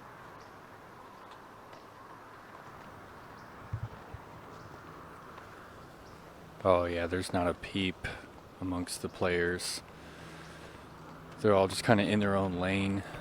Ezra's as focused as I've ever seen him, and Anthony was pretty hyped up after the make from down the hill. The heart rate's definitely getting back to resting now, as Doss said, as they get the weight. And the gallery's still down here on the green, so they're just going to have to wait a little longer until they clear out.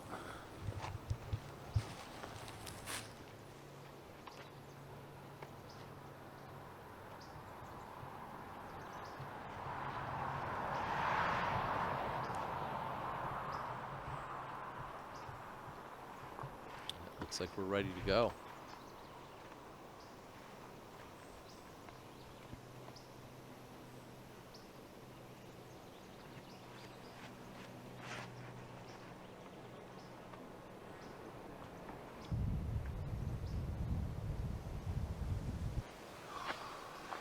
Low right side.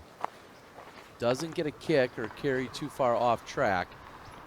So a chance to get up and down for the par, but opportunity for Robinson to pick up a stroke and extend the lead.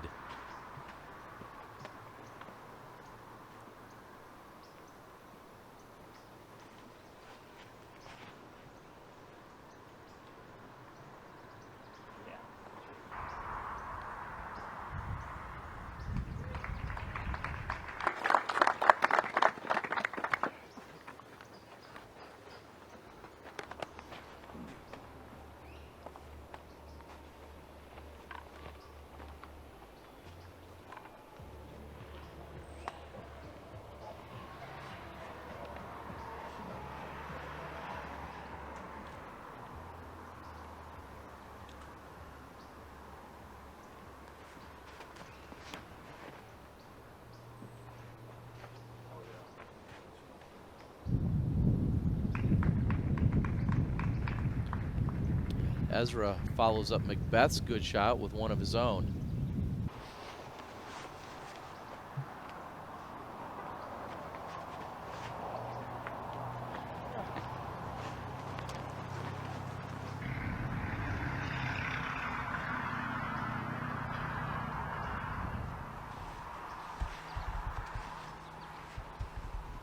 Heimberg on the tee of 12.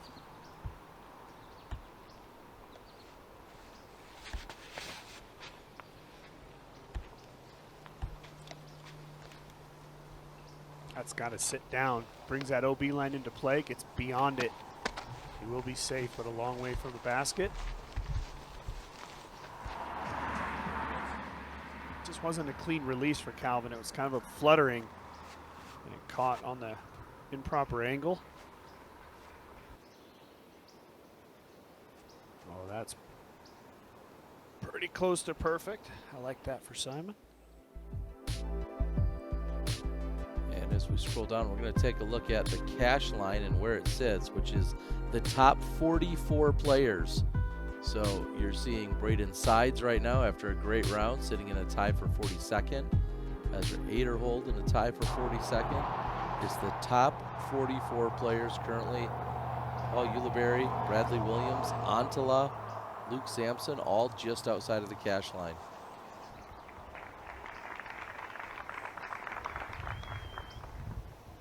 Low stress, par for AB. Light work, baby. Let's go.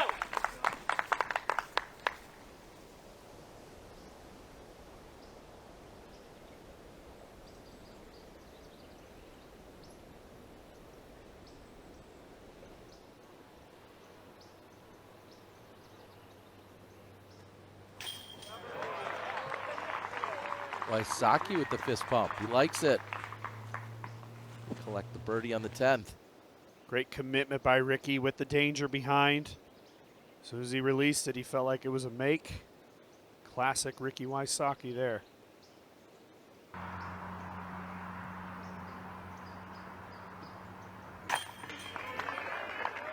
It's becoming a classic Ezra Robinson make as well. This guy is one of the best putters consistently on tour last year. 6 under through 10 for Robinson. McBeth barely getting it in, but he'll take it. On a hole that's playing is the 6th most challenging. This group, 3 birdies and a par. We'll see how they take to the 11th when we return.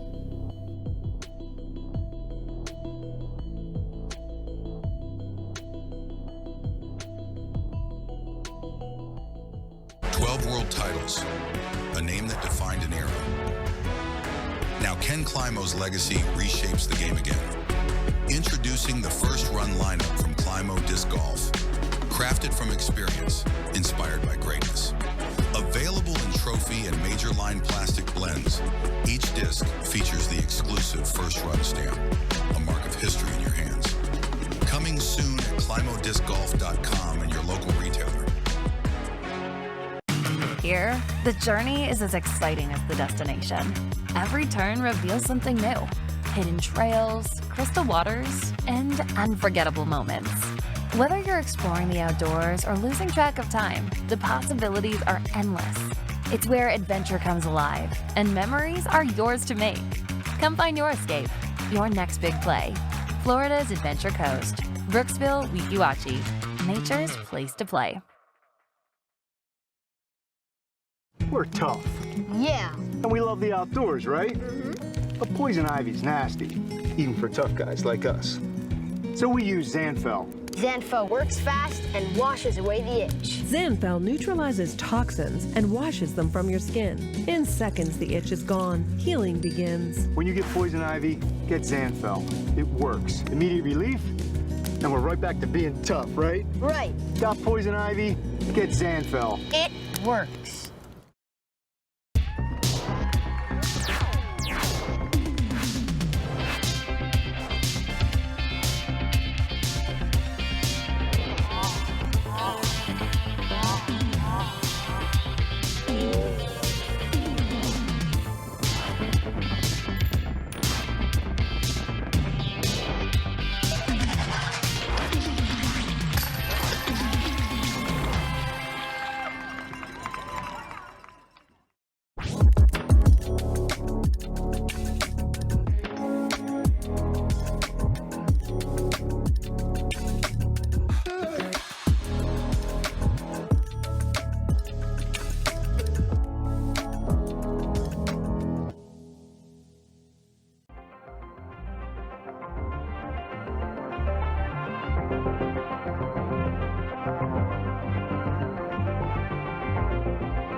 Robinson out in front by 3, and Barela with some cushion currently over Simon Lizotte.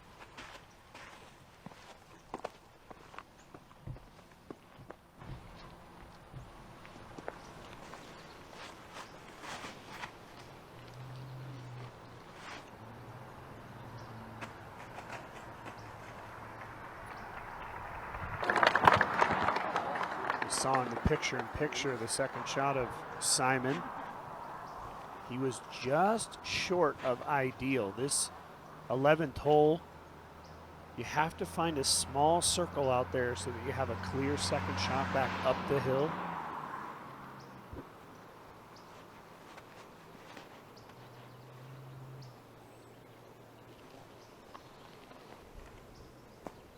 I think Ezra knows that that's inside.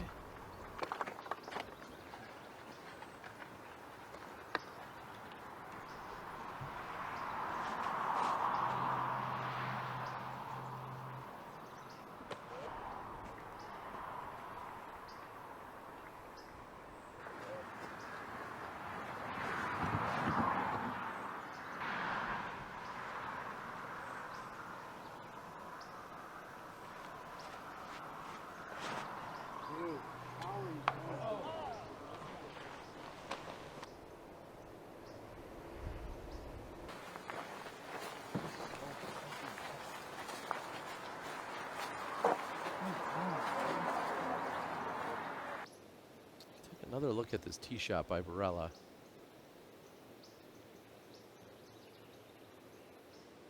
It's just a complete misfire by AB. It's not the biggest gap here, but still one that you should hit, especially playing as well as he's been. You really have to back off here, though. This hole, if you get out of position, bogey can happen so quickly. He can't take this for granted, though, either. He's got to make sure that he finds the good part of the fairway, and he's done just that. You can see how he's just past that corner.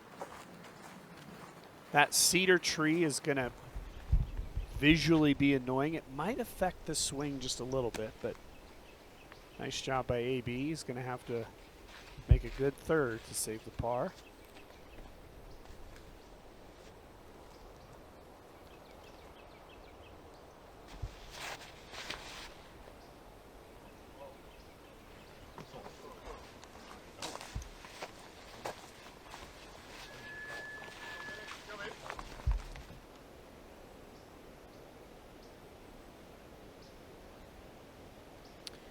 Perkins, I'm wondering big time on Ezra Robinson. We saw it kind of sneak through. Does he have any chance?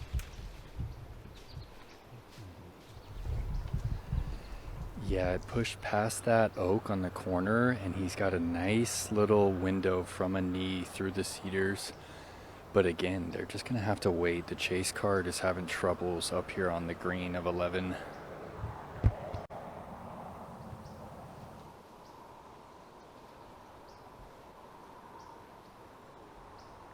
Dickerson has a birdie putt.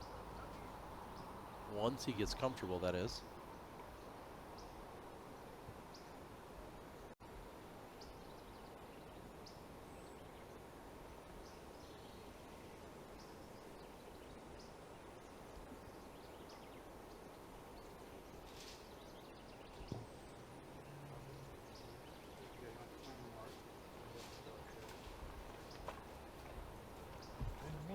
Good.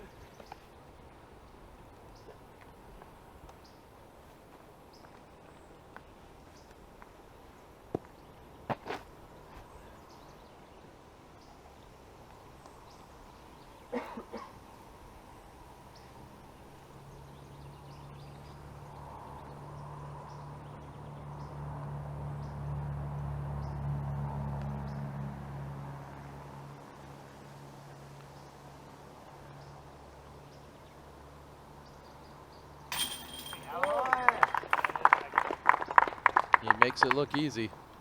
He did make it look easy. I think he got a little fortunate that he was able to stay just on the edge there. And it takes advantage of the good fortune.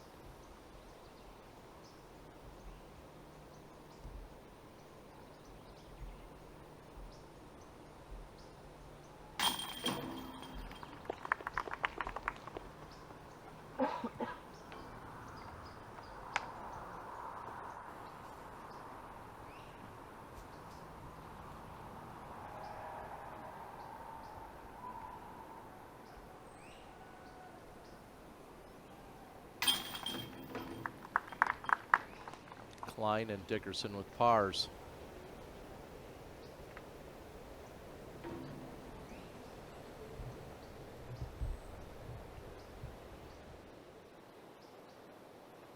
Left side of your screen, we've got Austin Turner. Left-handed player with a lot of power, 50 feet long, and he makes it. Nice job. Austin inside the top 10. 5 under par today. We're going to roll the Zuka replay on that. The jumper buries it. Like you said, that's after going deep on that drive. Even elite power sidearm throwers are not going that far beyond that pin. Oh, he's going to be angry. Extremely angry.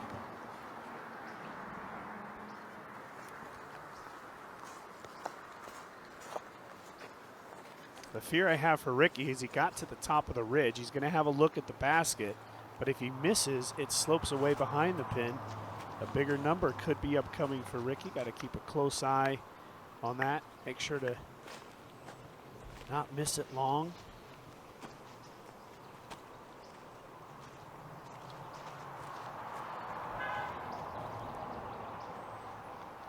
As you go up the hill here, everything kind of funnels down to the pin location. So as you get closer to the pin, the trees get tighter and tighter. You really want to try to finish straight, and that's going to be tough to do with a sidearm, and Paul's overplayed it deep in the woods on the left.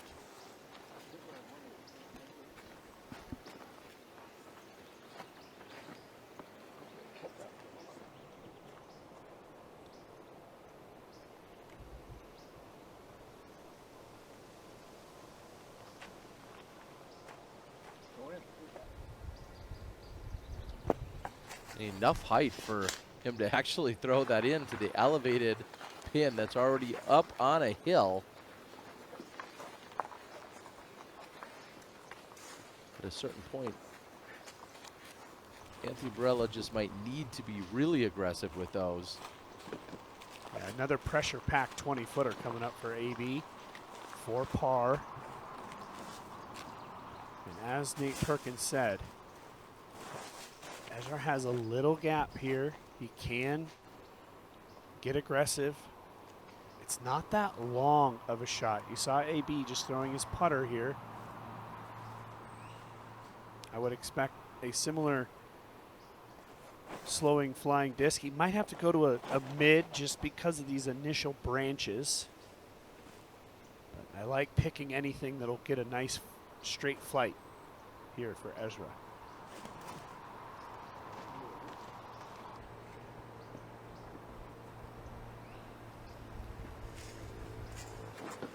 Well done. Yeah, I mean, the tree helped there again, slowing him down. Kelvin Heimberg from deep on hole 13.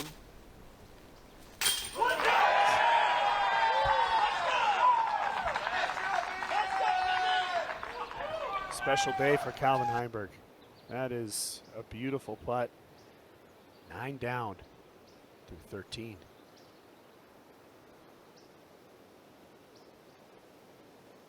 That's a good reaction from Calvin as well. Seemed excited about it. Ricky. Right side chain, but not enough of them. Great effort from Rick. You can see how far away from the basket he is.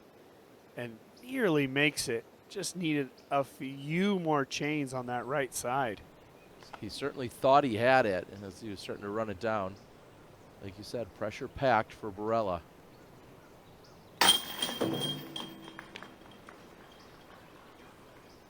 One thing we got to say with Barela, it hasn't been a good day, obviously, but the putt has seemed to stay intact. That pressure has not affected him on the putter side of things.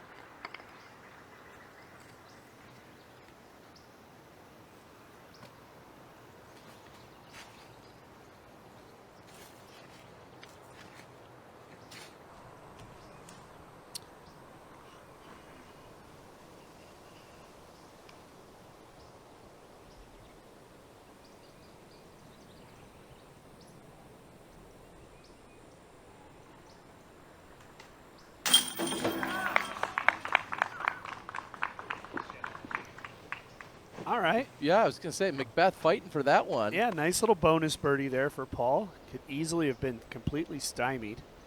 Able to find a line and make it. That's nice. Just kind of the awkwardness of this one branch for Ezra. Will it affect him? No.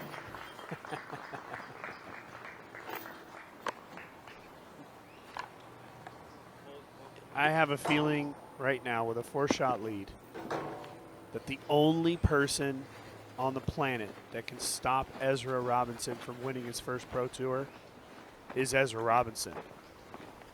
He is in full control of his emotions, and he needs to stay that way. We know Ezra's a fiery guy. We've seen him get a little bit emotional in years past, but today seems to be in control, and clearly he's controlling this tournament 7 down through 11 holes.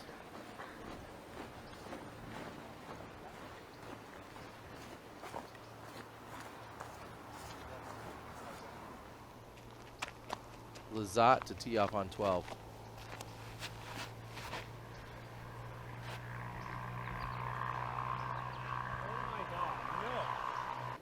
That's going to go OB, I think. Just shy of it. Unlucky there for Simon, hitting one of the big branches.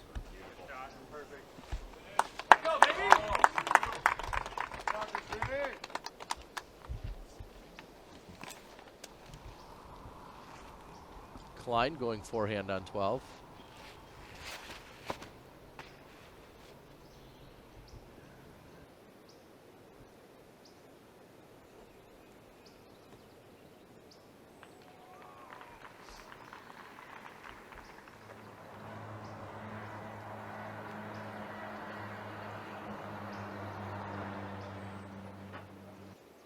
Ezra and crew heads up to 12. And when we take a look at him and his brother, Isaac, it's crazy to see how evenly matched they are time and time again, with the major exception of Isaac taking down back-to-back worlds. And that's not going to be understated either, that you would never say, well, yeah, it's just these worlds that you've won. But so impressive how these two match up against one another. Isaac, however, with those world championships, this was all in 2024 when they went head-to-head. I really feel like Ezra changed that narrative last year. Even with Isaac winning, Ezra was clearly the better player throughout the season. He finished higher in the Disc Golf Pro Tour point standings. He played better in the Tour Championship. And I think during the offseason, the conversation was not if, but when we were going to see a win by Ezra. Today could be that day. Greg Barsby, our 2018 world champion, teeing off on hole 18. Be a Firebird and get on the ground.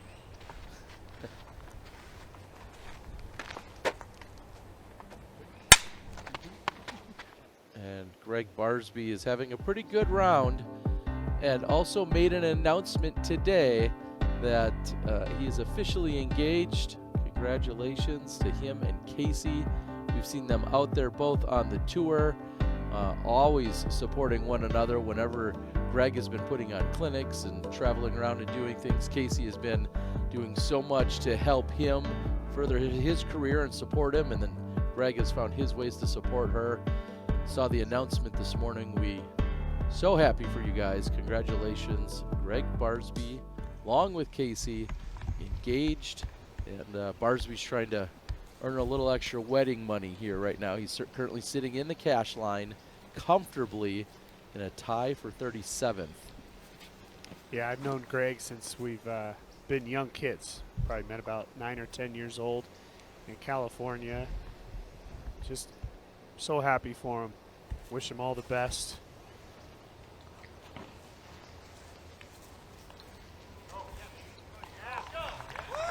Crowd likes it. Big crowd too. Keeping an eye on Calvin. Special round going. It's a very great place down there. We're going to check in with Perks in a little bit about being down in this area where the 12 and 14 interchange take place. First, we're going to head over to Kyle Klein after seeing Dickerson then.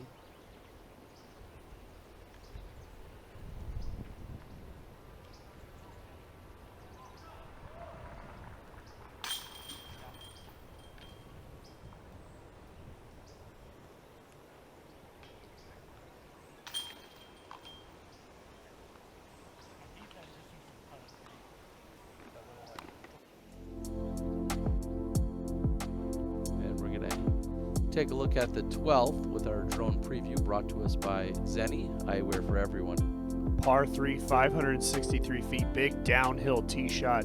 It calls for a sidearm all day long. That backhand, you can either leave it wide and go OB left, or you can hit one of these branches just like Simon did and kick towards the OB left. You see the line over there on the left side, and then it comes into this beautiful green. Aesthetically, hole number 12 is one of the best holes here at Olympus. A long par 3. You know, the tournament here was called Throw Down the Mountain for years and years and years. And certainly this is one of those throw down the mountain type shots. Paul's got it wide, but it's tracking nicely. Yes. He didn't like it, but that is fantastic.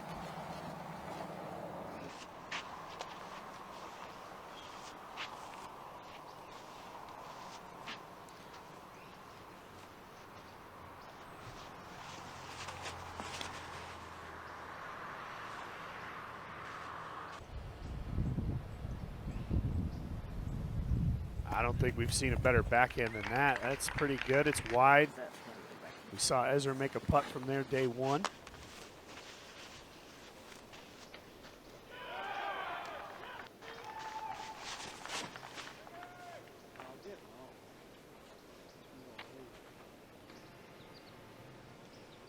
This will work out just fine. Yeah, you hear Wysocki not liking it either, and the entire way I was like, that looks just fine. So does he want to be back there in the Austin Turner area?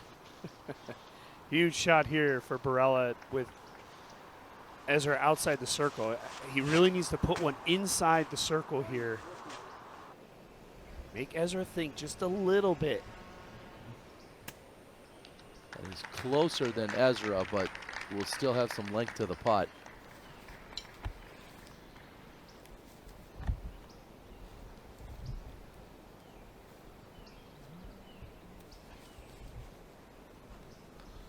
It's a tough stance for Calvin. He's going to need to do just a little bit of a pop putt. He's going to have to put just a little bit of turnover on it. It's not the distance that's the problem. It's that cedar on his right arm. You have to use a little more wrist here. Just pop it out there.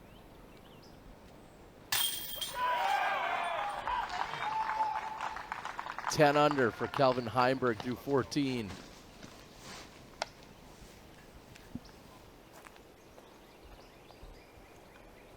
See the roller by Klein. Yes. Oh, and he hits one of the first available. That's trouble. You're actually joshing. And they're making their way down there. And Perkins, tell us what the energy is like down there on that whole 12-14 interchange.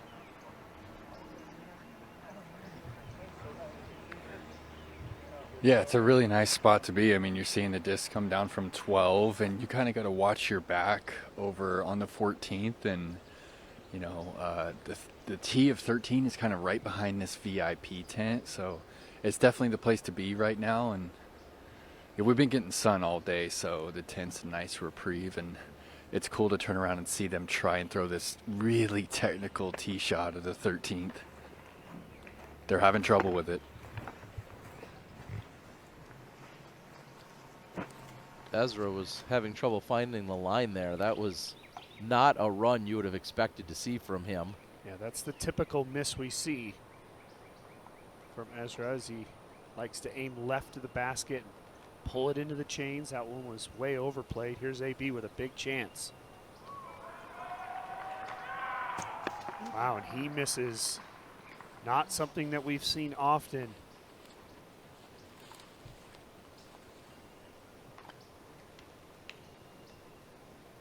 I don't feel like AB can miss any more of those all the way to the finish at this point if he wants to win. They are marking Barela's putt as McBeth just made his. They marked Barela's putt as of now at 30 feet, which would mean that was his first miss inside the circle all weekend long.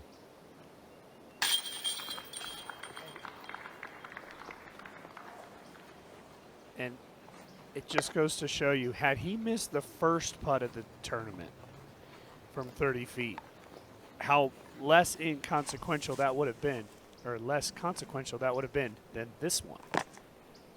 Final round, big opportunity. See a couple of branches in his swing, not a problem though.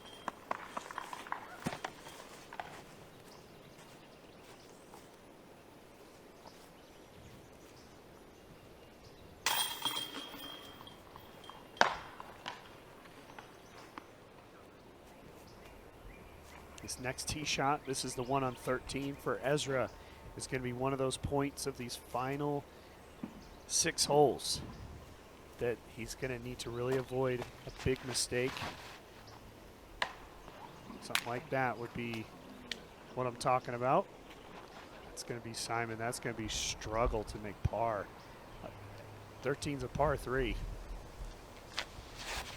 Calvin currently just 2 behind Anthony Barela as he's at 18 under.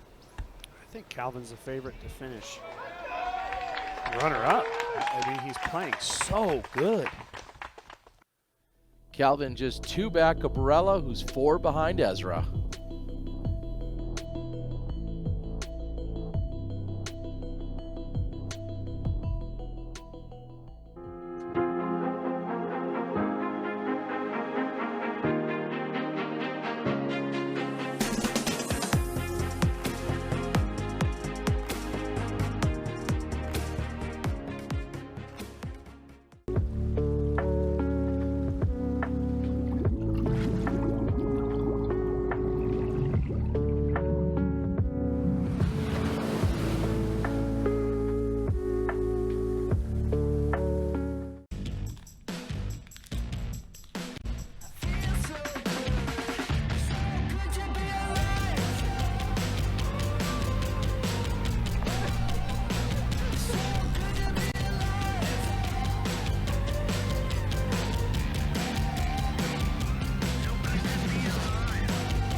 Legends built it.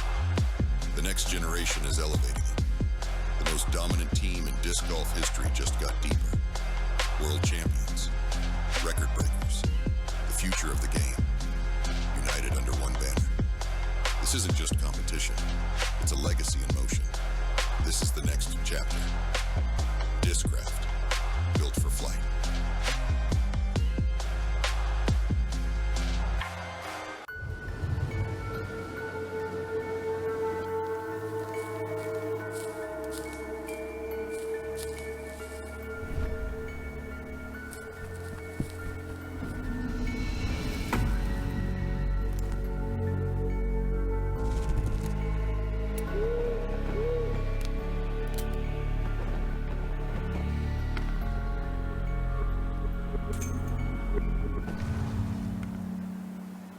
While the world still sleeps, we rise.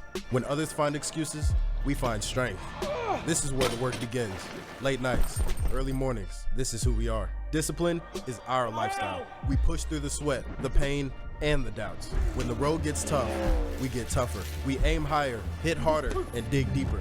Each day, we work to be better than the last. Success isn't handed to us, it's earned. Because in the end, we're the ones who rise, the ones who conquer, the ones who win.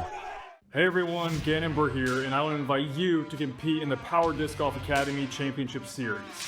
This is the only professional amateur nationwide disc golf series, and everyone is welcome to compete. Qualifier events will be held in cities across North America. If you place high enough at a qualifier event, you'll earn the invitation to compete in our championship event at Eagles Crossing Disc Golf Course. Scan this QR code for dates and locations of the qualifying events. We hope to see you there.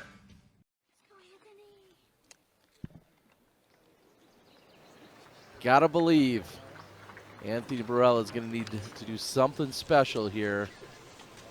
Try to regain the lead over Ezra Robinson. And you called it earlier that once Isaac was done with his round, he'd rejoin out on the course with his brother Isaac with a very impressive 9 under today himself.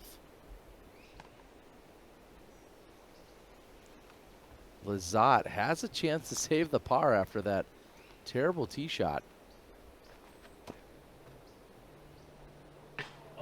Off the top, what a run. He thought he had that until the very end. It looks so good. He was just watching it the entire way, and then you saw the shoulders drop right there. Ah, that was such a good effort.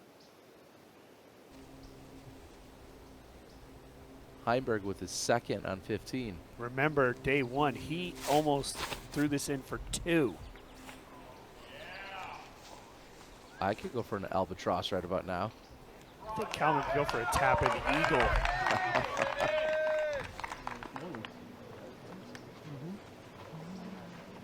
An eagle would take him to 12. With still 3 holes to play. It's been like 4 years. What's up?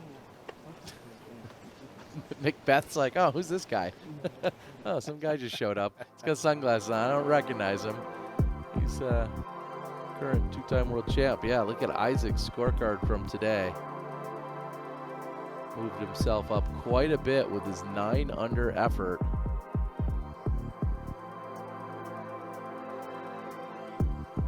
Bogey free.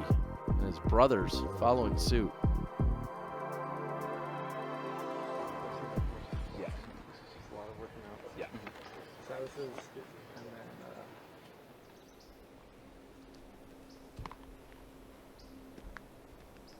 A little left on it for Simon after a roll away.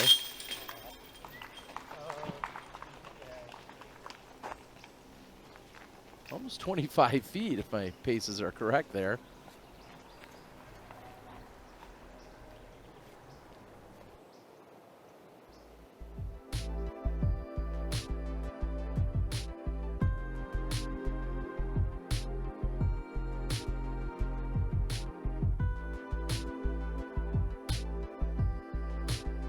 Slow day for both Dickerson and Mon.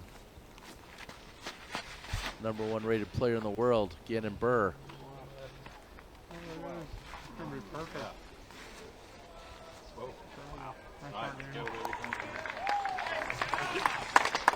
That is fantastic. Now he's throwing his second.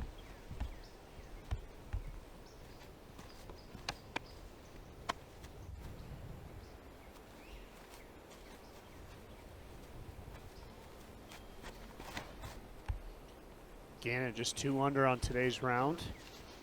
This looks great. It's got to get through some of that sawgrass. He'll have a look at eagle. Gannon also taking a triple bogey 7 on hole 4.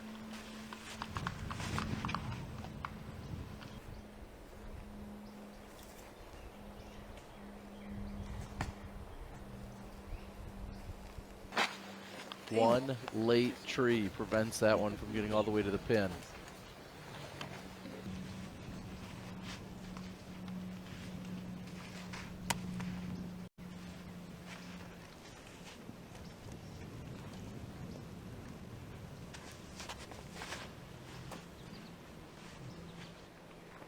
That's got way too much cut on it. That could get deep in these woods.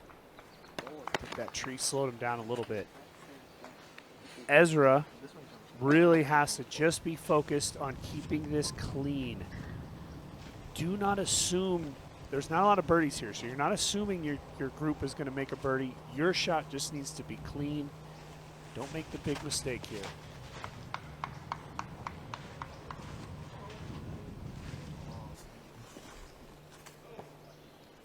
I call it clean enough anyways. Pin high, at the very least. an easy chip for par. These are the kinds of holes, Terry, that you're going to want to force your competitors to make the very difficult birdie. Barela did birdie this hole yesterday.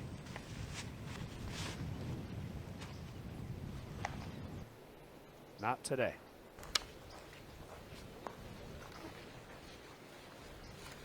You can tell by the walk of Barela that he feels like he's losing hope.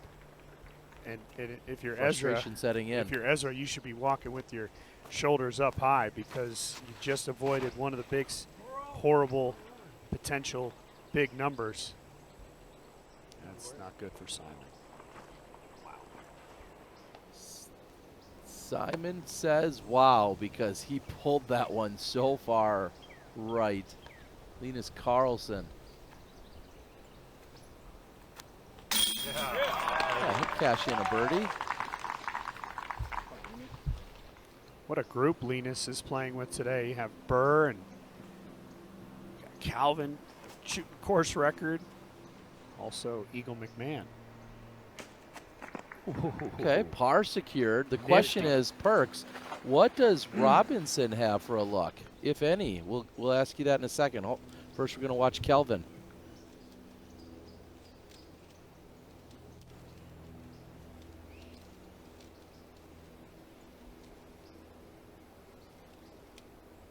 Heiberg for Eagle.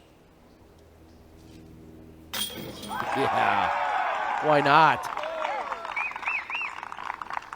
A final round charge from Calvin Heimberg. Where have we seen that before? Like every tournament. Yeah, dozens of times with Calvin.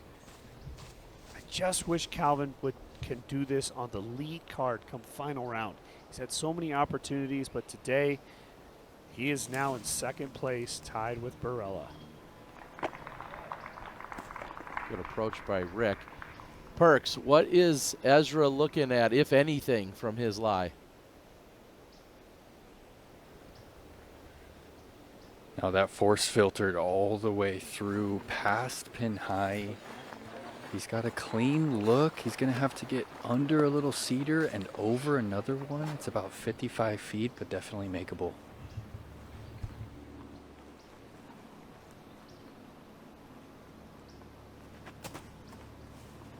Yeah.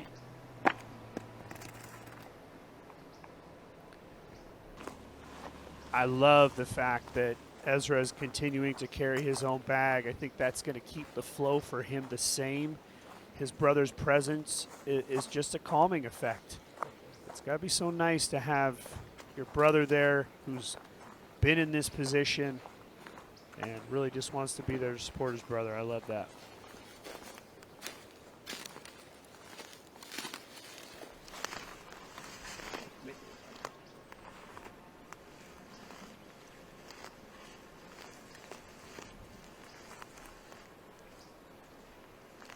For a 5-shot lead. Not enough.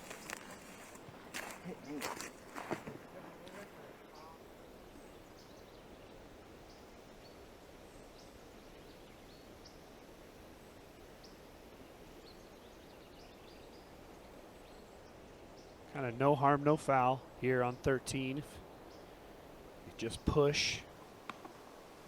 Still got to make this putt. Tricky stance. A lot of rocks here.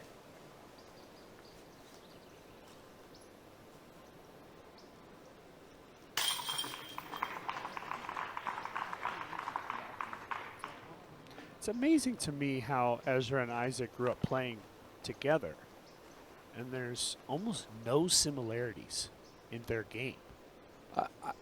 With maybe the exception of the quickness in which Sure. they both putt, Yes. but even their putting styles and releases and stances, all very different. So It's amazing in the sense. The tempo's the same. Yeah, and exactly. It's amazing in the sense that a lot of times, you know, you're a product of the people you're around playing with all the time.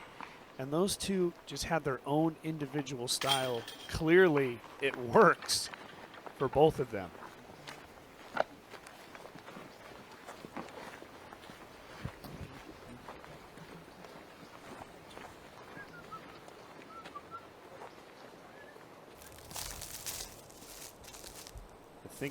The thing about Olympus cannot take your eye off the prize.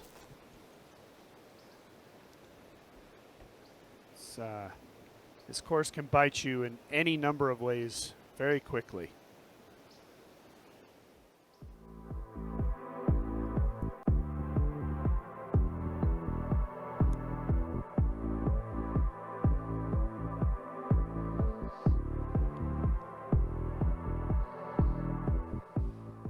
Welcome in, everyone.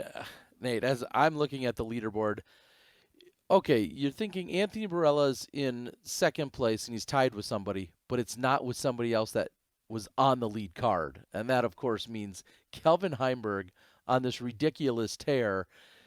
There's just not enough holes for him to catch Ezra, though, right? I mean, he's caught everyone else. Can he catch Ezra? I mean, Calvin's on the 4th card, so no. Unless Ezra somehow shoots over par from here to the clubhouse, I don't think so. Clearly, Calvin's not going to get to 24, but what a day by Calvin. I would also just say that for Anthony Barela, he still has a chance to win this tournament. I think he has to kind of try to just do his best to forget about what's happened. AB, still a great opportunity. He's in the driver's seat on the par 5. He can get the eagle there with his power. 16 can bite anybody very quickly. Double bogey, bogey in play on 16 and 17 as well. Again, you cannot give up just yet.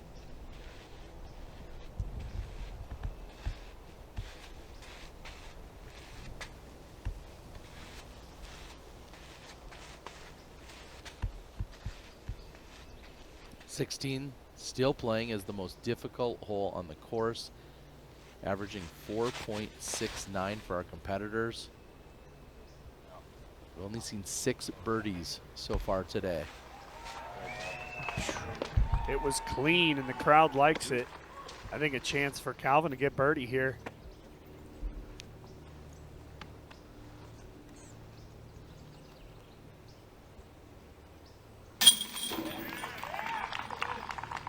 Gannon Burr picks up an eagle on the 15. Lizotte with his 3rd.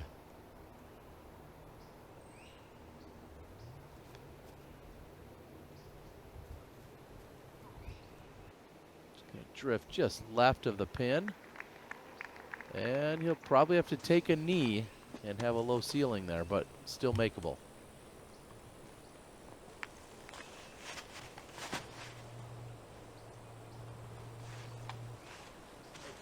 Looks perfect for McBeth.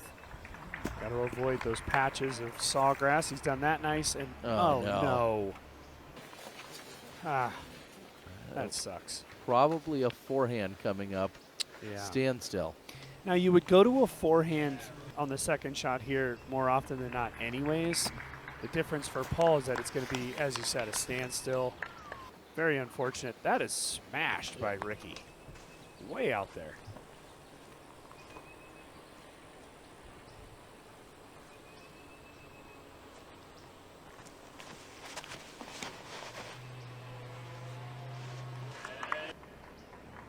Another clean tee shot.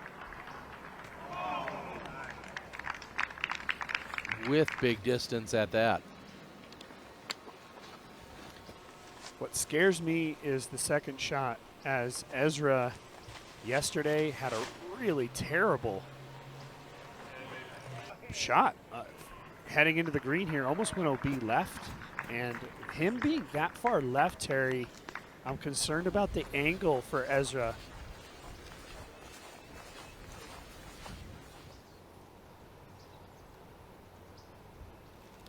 Klein with his 3rd up ahead on the fairway of 14. I like that. Oh, it's metal. There's a reason you liked it. It was tracking right to the pin, almost ringing it up. Just as soon as it left his hand, I loved the little angle. Kind of seemed like a beach shot where you're just throwing it over to your buddy. Almost.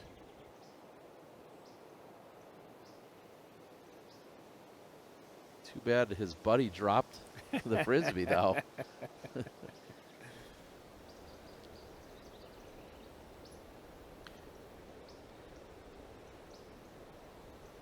Perkins, what are you thinking about Ezra's shot out there and where he landed?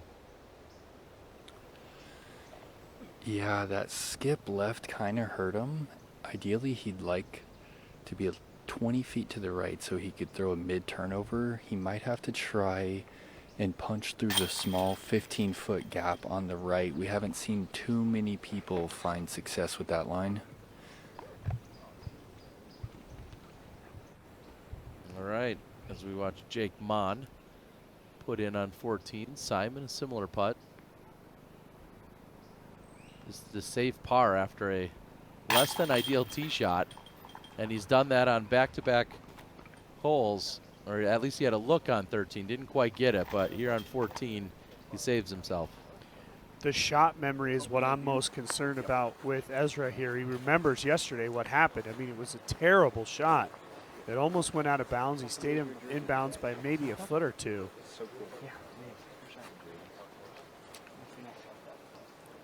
Chatting with his brother about it. He's got a disc in his hand, so the decision's already been made. Now it's going to be about the execution of it. Same two ships.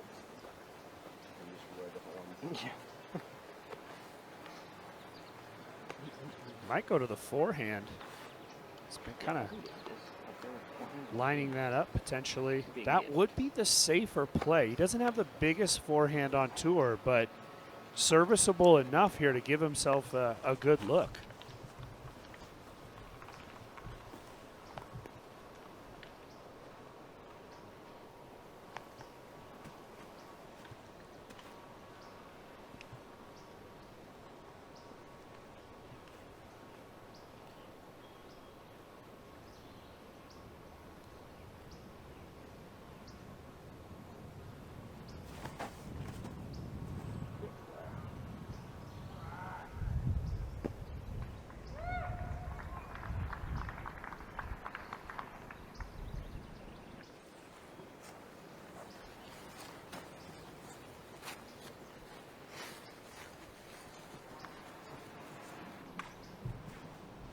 Chatted a little bit with AB yesterday why he likes to go to the back end here on 14. He says he just trusts this disc and he likes the look of it.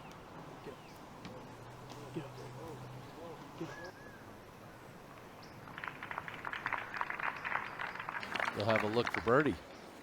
With the way he's been putting throughout this tournament, I know he missed one circle one putt earlier a couple holes ago, but that has a better chance than not to go in.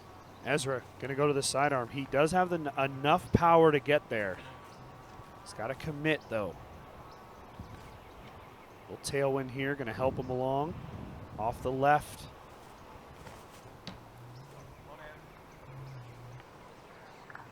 Love this. And the roll out, so it's open. Great second shot from Ezra. And more importantly, it's one shot closer to the victory that he's been looking for years. One more good shot closer.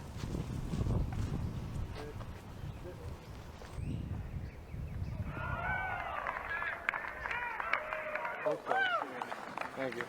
Wow, that skipped up higher than I thought. It looked really close. Shanghai.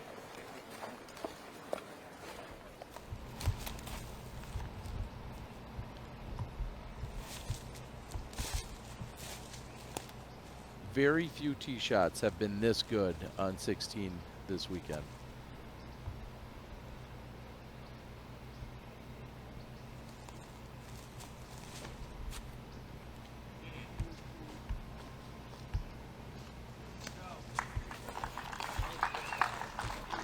Calvin's on the verge of setting a potential course record that may never be touched.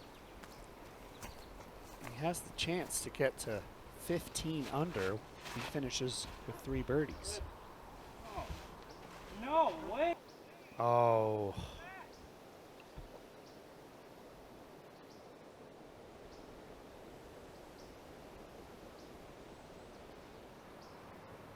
Pressure back, will be back on AB momentarily as he's outside of Ezra.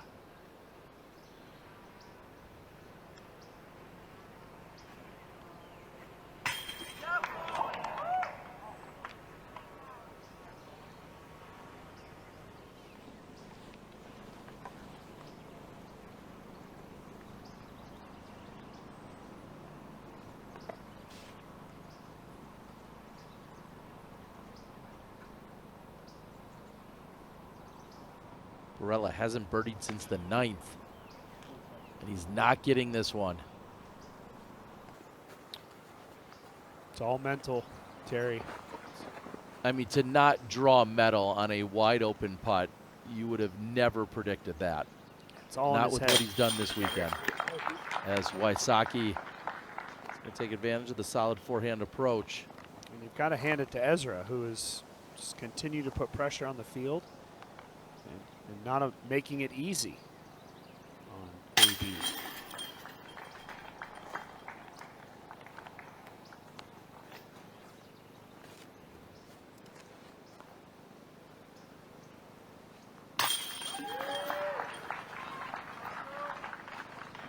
Another birdie for Ezra. He's going to move to 8 under, bogey free. Just 15 through 18 to play. 5 strokes, 4 holes.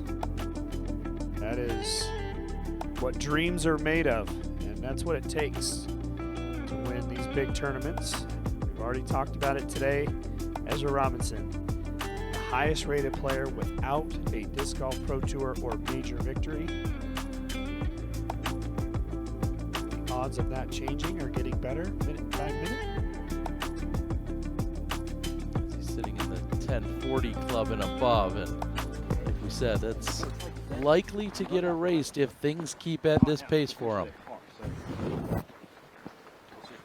And the way I like to break things down as a competitor in this scenario where you're leading with this big of a lead is just go shot by shot. Don't think too far ahead here. Ezra should only be thinking right now short grass on the tee. It doesn't matter how far he gets up the fairway at all. As long as he is in the middle, he can play this hole for birdie.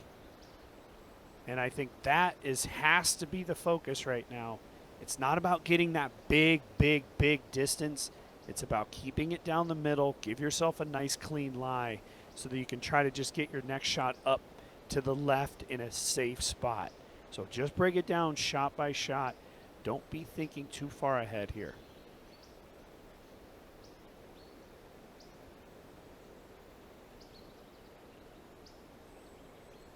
Ezra Robinson leads the field in strokes gained tee to green, 21.25. Other stat that he leads in terms of the entire field are fairways hit. And when you're hitting the fairways on this demanding and challenging course, it should lead to good things. Not necessarily always going to lead you to the lead or the win, but he is leading in fairways hit as well. That strokes gained stat, you're telling me he's overtaking the field by 21 throws from tee to green. That's unheard of, that big of a stat.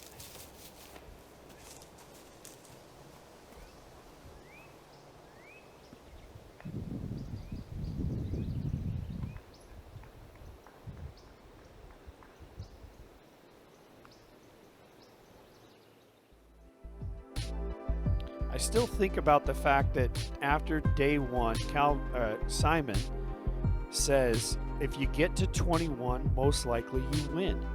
And somehow that's still holding up. Now, Calvin and AB could change that, but Ezra the only one under 21 at this point.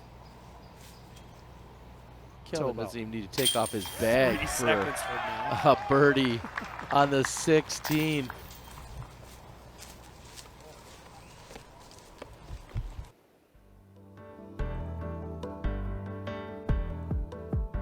Currently has the course record by 2 shots, and he still has 2 holes to play. He's hit 88% of the greens in regulation. That is impressive at Olympus.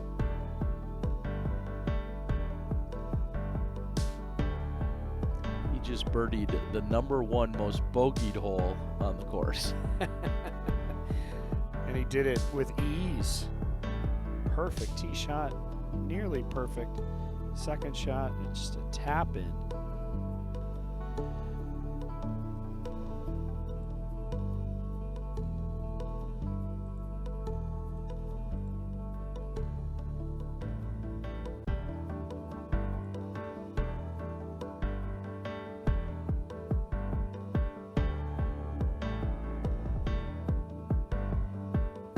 Barela opened with an 11 under in round number 1. Kelvin Heiberg sitting at 13 under with 2 holes left to play.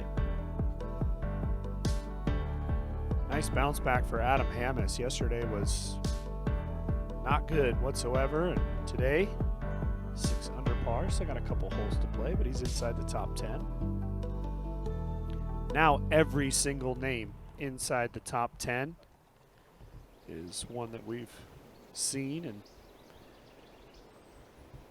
except for Austin Turner. Austin Turner, not to say that we don't know Austin, but he doesn't have a pro tour quite yet.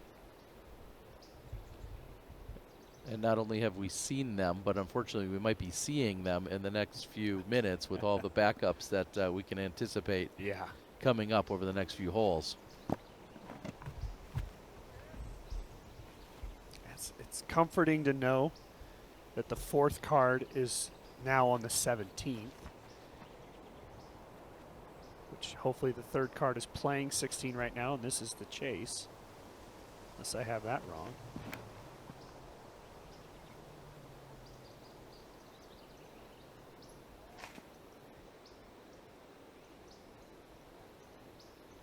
Dickerson just got that one a little too floaty, nose up, really pushed left, found the sawgrass.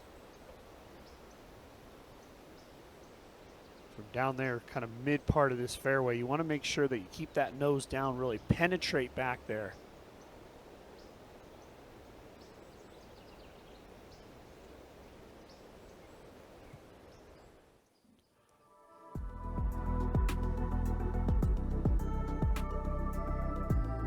Just joining us somehow, Kelvin Heiberg has been tearing up the course in the final round.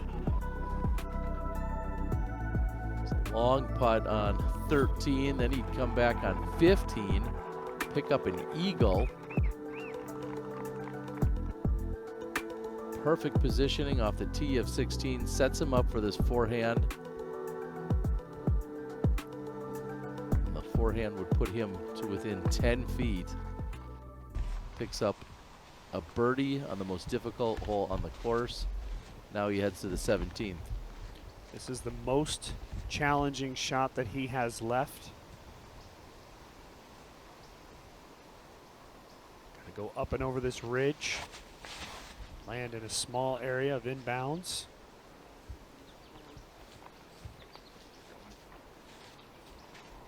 Red flag. Looked a little high. It was floating left.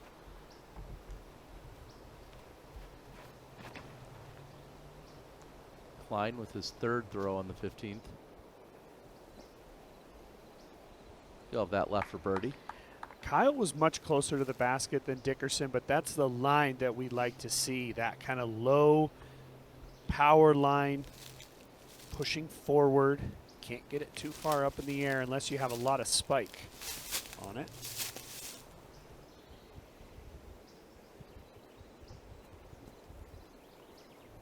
Nice for Simon.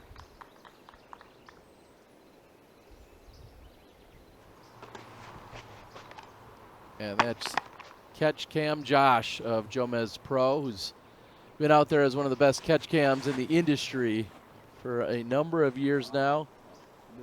Today will be his last show, I'm being told, so big thanks. The entire disc golf community and world appreciates all the efforts being out there, and maybe most importantly, dodging all these bullets and lasers that are getting tossed around week in and week out right at you. Nose down the key here for Ezra. Keep it low. Don't want anything up high. We saw Simon hit a big vine hanging out of one of these trees. I love it. Absolutely love it. Yeah, that's going to hit and skip straight, almost dead straight for him.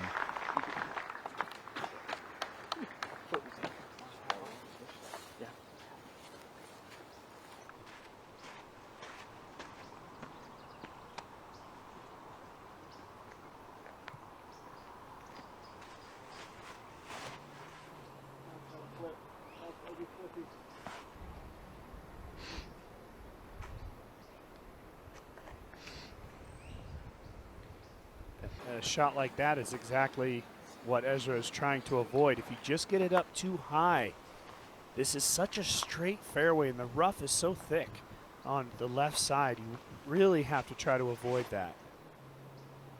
AB is going to go for the big smash. Looks on a great line. Josh's going to have to turn around on this one.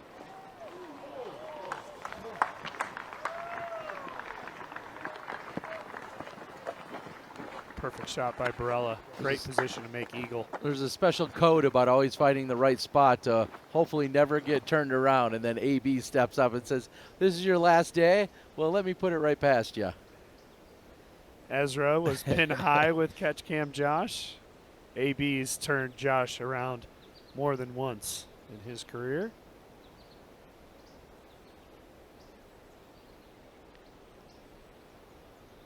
Thinking, man, I got to walk up the hill one more time. I've got to walk up 16 over to 17 up to 18, then walk up to the green on 18 again. Yeah, this is your last time, buddy.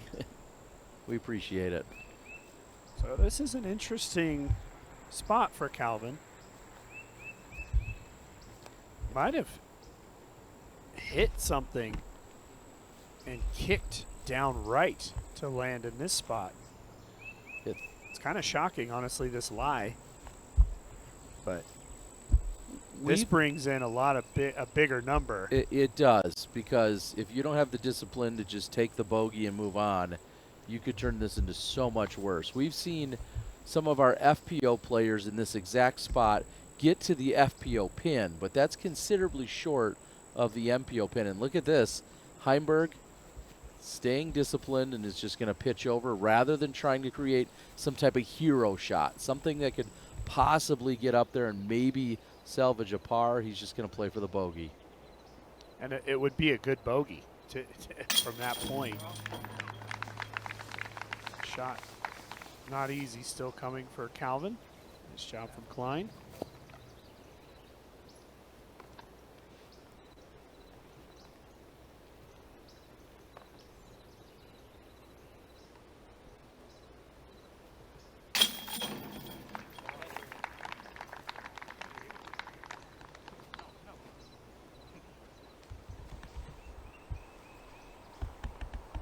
OB left of the basket by about 15 feet. This is in danger. Tracking there. You heard him say, "Get down."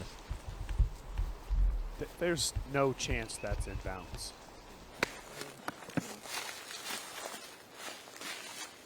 So things unraveling on the 17th a little bit for Calvin Heimberg.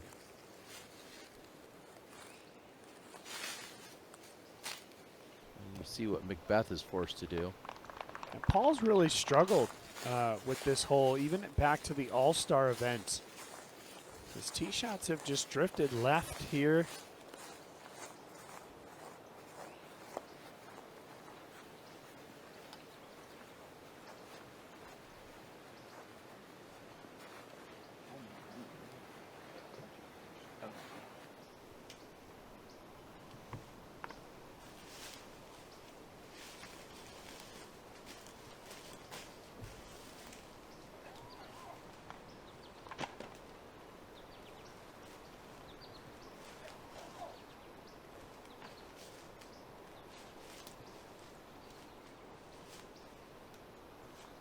Ricky Wysocki buried, looking for a spot to get out.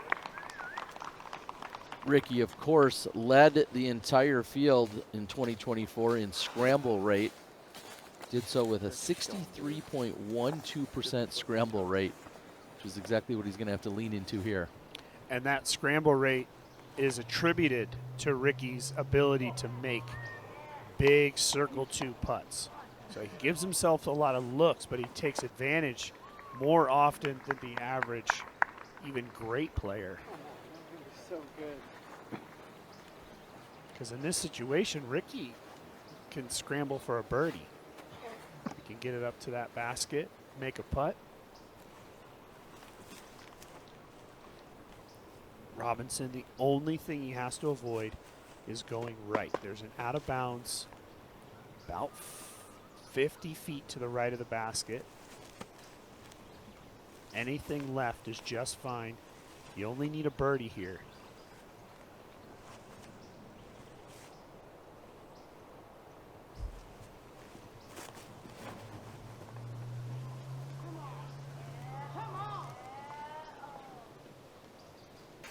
He's going to do better than that. Yeah, he'll have a look for eagle, and like you said, worst case scenario now, birdie.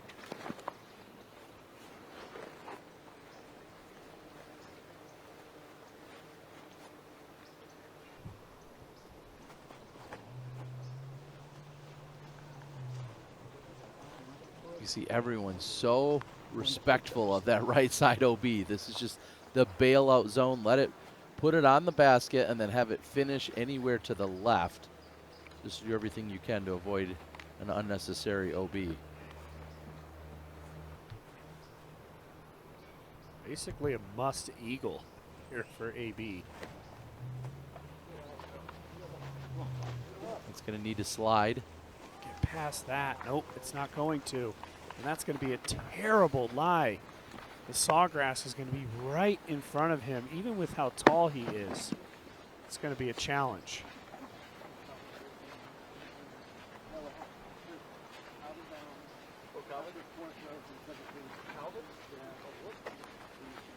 You can actually hear Paul filling everybody in on what Calvin's doing.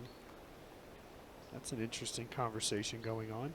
And if you went straight left of where they're walking and crawled all the way up the mountain, that's where Calvin is. These two holes actually run parallel to one another. Just Calvin's up about 100 and some feet on another ledge at the moment.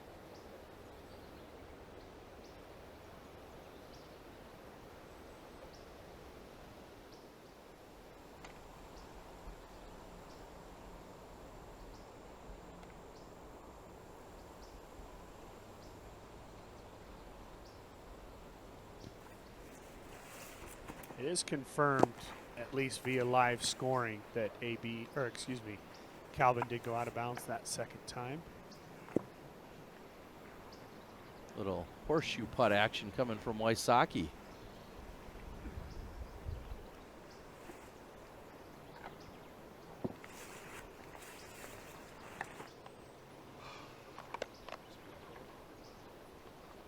AB is deep in circle 2. You see the whiskers behind him go to the short basket the opposite way.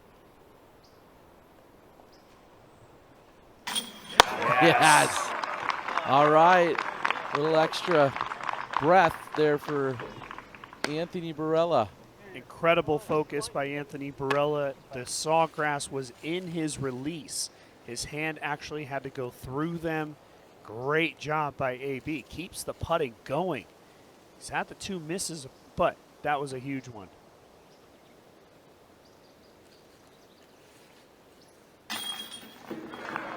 Paul gets that one to drop. It's going to be a scramble birdie for McBeth. Nice job.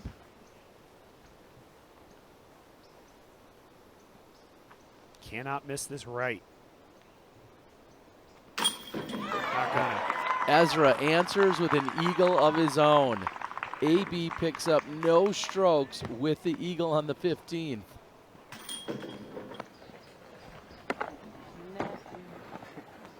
Incredible. Just to match. I mean, to have AB make that big putt. Ezra is so close to the basket, steps up and cashes it. Nothing is for sure just yet. We've seen disaster on 16. We just saw it with Calvin on 17. Ezra has got to stick to the game plan here. Keep it in bounds.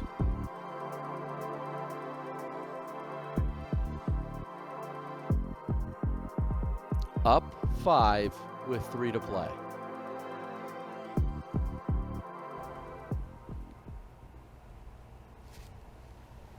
Lazat throwing his second on 16.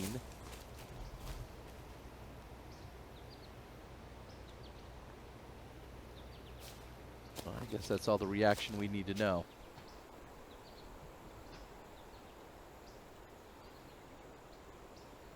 Question is, how much is left? Oh, I see right there with the Kelvin, still makeable putt. This is for double bogey after 2 OBs.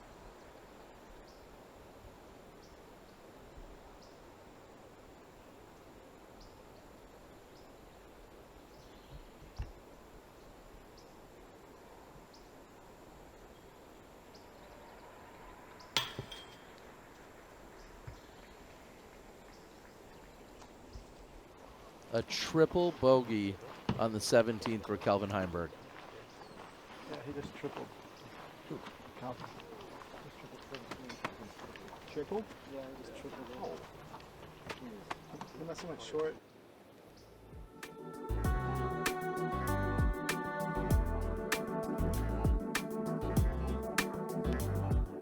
I want to put it out there looking at that Robinson score, 10 down.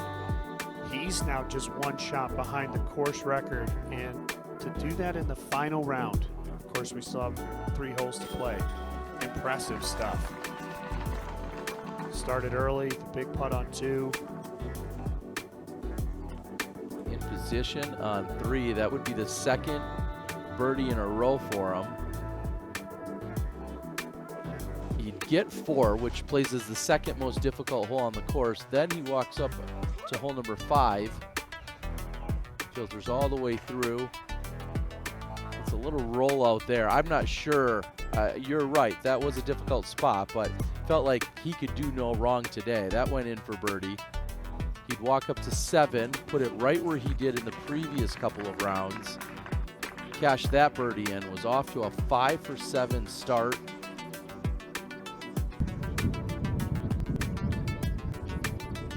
His mid over to 10 where he'd collect the birdie. Ezra is one of the best putters on tour, but when you are strokes gained tee to green, 21.25 shots on the field, and you are one of the best putters, that's why we see a dominant 5-shot lead over 2nd place, 8 to 3rd.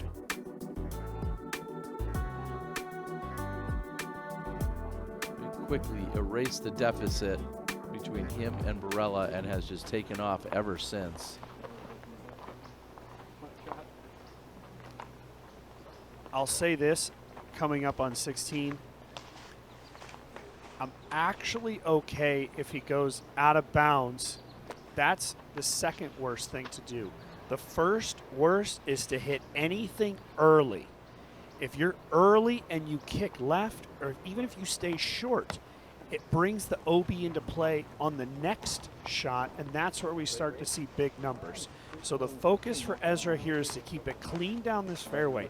Even if you go out of bounds, at least you've gotten a lot of distance, and you can still try to work for a bogey from there.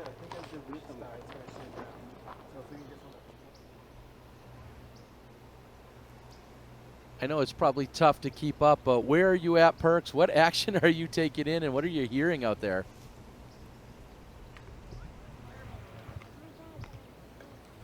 I'm down here with Cale LaVisca. He went 4 birdies in a row to shoot 8 down, and I was just asking him how he got the 16th. Cale, how did you get the hole, and how interesting is it to watch these people play the hole? I did the exact same thing yesterday, where I just came after my round and watched like the last 6 groups play this, and it's a beast of a hole. Today I threw the perfect little S-curve shot, gave myself like a wide open buzz lane, and just like threw a beautiful putt to about, or a shot to about 20 and banged the putt. So I was able to get the last 4 holes. It felt really good. Yeah, guys, we're down here. We're really thinking if Ezra can just get this, he's got 5 with 3 to play, and this is the last tee shot that can really get in the way. Thanks, Cale.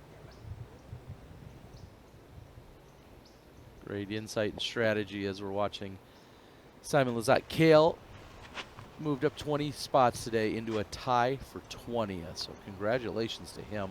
One heck of a finish. Ezra. That needs a little more meat. It's going to start to swing back. The crowd's got to get out of the way. And he's done it. He has done it.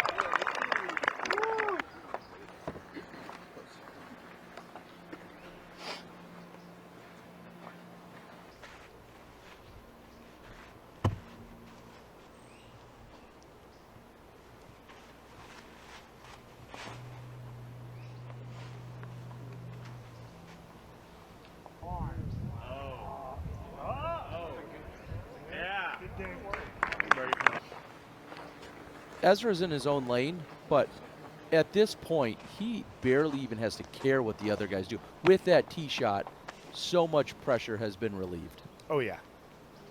Yeah, and that's what I was alluding to earlier. It's one shot at a time. This looks beautiful from McBeth. This is even more inside. This could be up where Calvin was.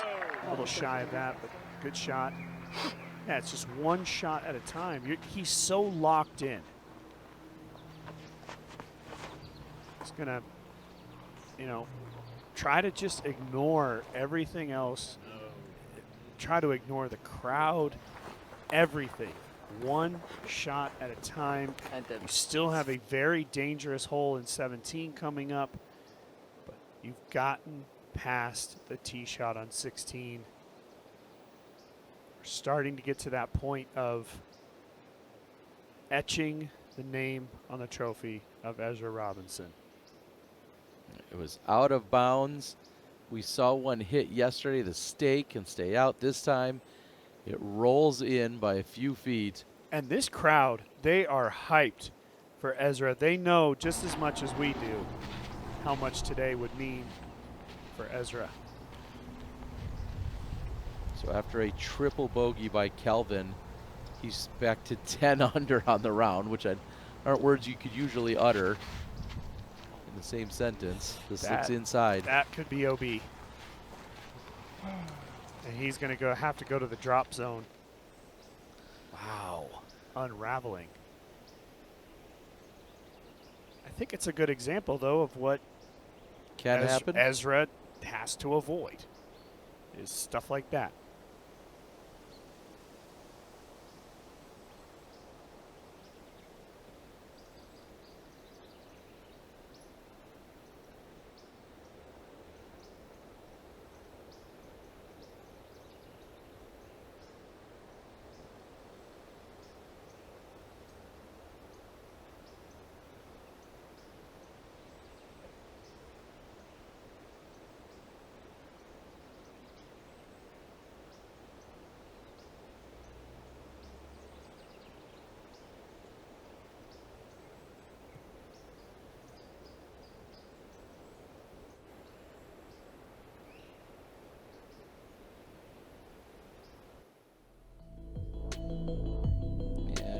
Every event live, the Disc Golf Pro Tour's 10th season is set to be the biggest yet. We've got expanded coverage, including 3 brand new live events and a full lineup of elite competition. Moments you're not going to want to miss, and one of those that jumps out at me right there, the PDGA Pro Masters Worlds taking place in Minnesota.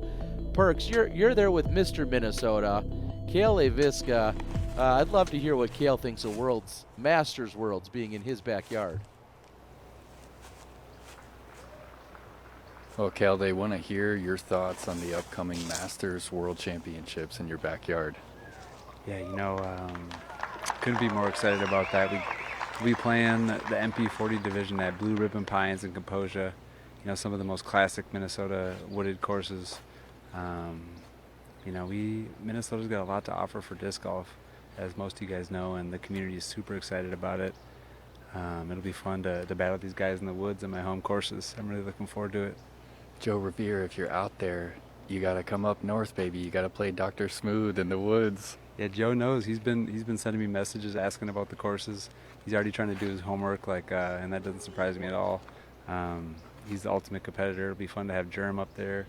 Hopefully Sexton can make it. Some of these guys who are newly turning 40, and yeah, it'll be wonderful.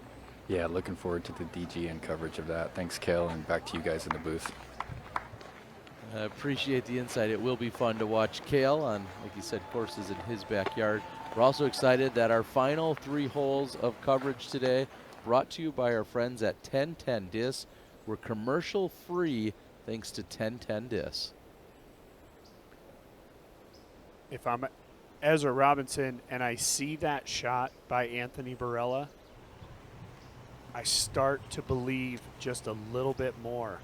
That's a give up. I mean, that's him trying to do something crazy, but it actually in this scenario should give Ezra a boost of confidence. As long as he doesn't trip himself up, he should be fine. saw that.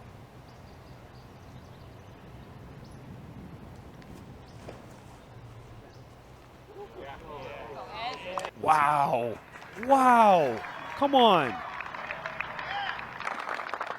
Remember, there's only been 7 birdies today on 16.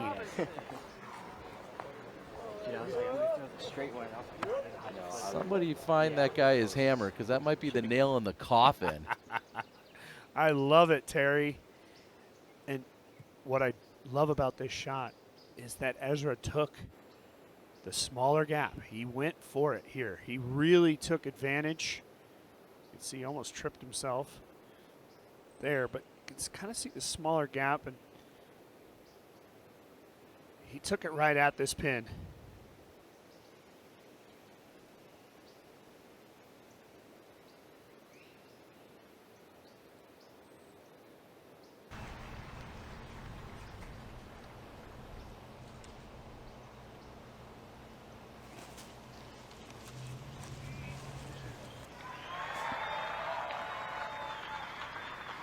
And McBeth with a great shot. It's going to be on the right side. As he said, he might have a putt. I think he'll have a look from over there.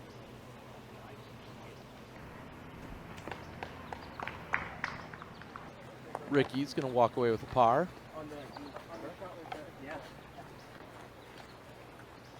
You guys got an eye on his?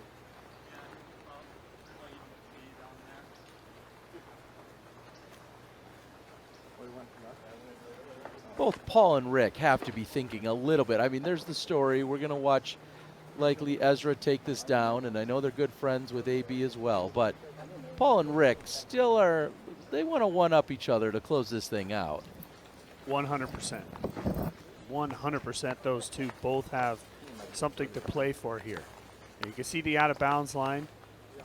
While we were talking with Kale, we saw this shot from AB, and we thought initially that, yes, it would be out of bounds. And I'll say it's one of the worst spots on the course to go OB. Look at where his mark is going to be, deep in the woods.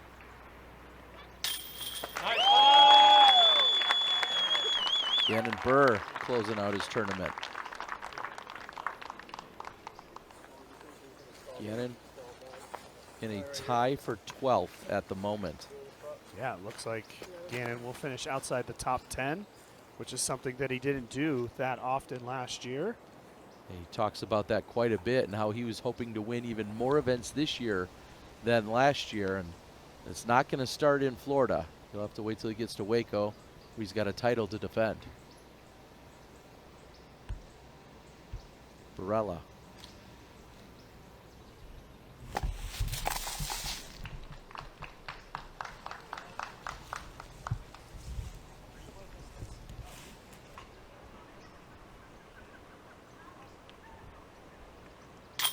McMahon for birdie.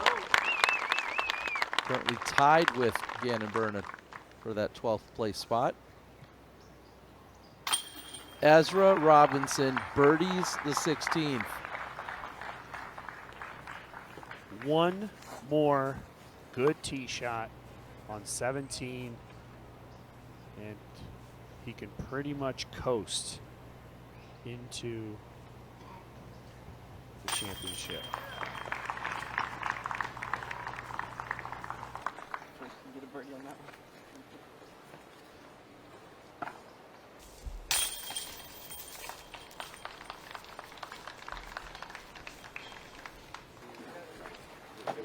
It's not inconceivable for Barela to give up second place at this point either. As you just said, so much can happen on these next two holes, specifically 17 even more so. But Barela's second place finish is not guaranteed either. He's going to fall to 21 under. McBeth is going to push up to 20 under. So just one stroke separating the two of them. Heimberg able to get up and down and save the par from the drop zone. So he'll finish still with double digits. He started in 5th, and that's likely where he's going to finish overall. Yeah, it looks like he's come up 9 positions today. Calvin's consistency inside the top 10 continues. Yeah, thank you. Yeah, coming up quite a few spots, actually. Kyle Klein could still get past him at this point. We'll see.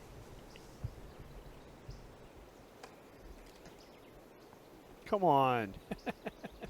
How did that even find the ground? It somehow made it through those trees. It's going to have a putt for par. Simon went OB. This is what Calvin opted not to do. Yes. And now in hindsight, when Calvin takes the triple bogey, maybe this is what he should have done. Fair.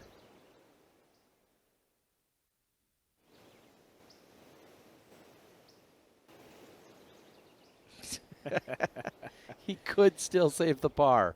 Simon had to take the hat off to go for the Simon line on that one. 17th. It's been looming all day. So Well, now that we're past the 16th. Exactly. It's this uphill tee shot to this gap. There's a Mando on the right, so you got to keep it straight.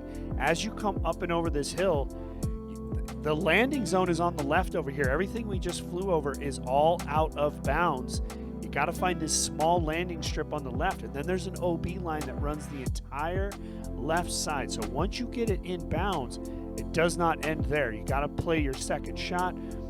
This tree that we're flying past right here is a great landmark for our players. If they can come into the right of that, they're going to certainly be in bounds. Anything to the left of that can easily drift left. And in my opinion, this tee shot for Ezra is the one that if he can get it in bounds, it's over.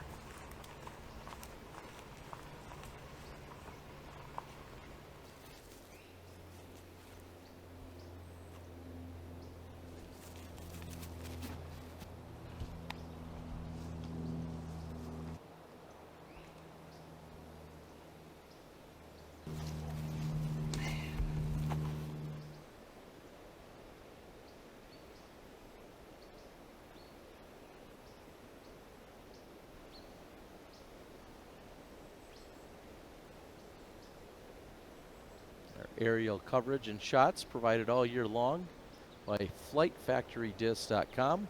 Check them out for discs, merchandise, apparel, all over at FlightFactoryDiscs.com.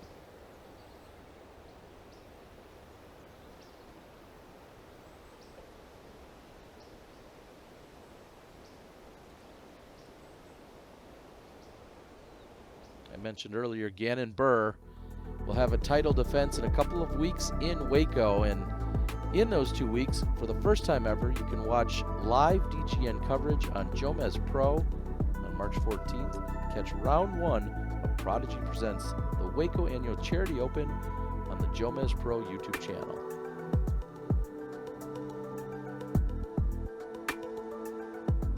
I believe Bearheart and Charlie Eisenhood will be in the booth for that on the MPO side.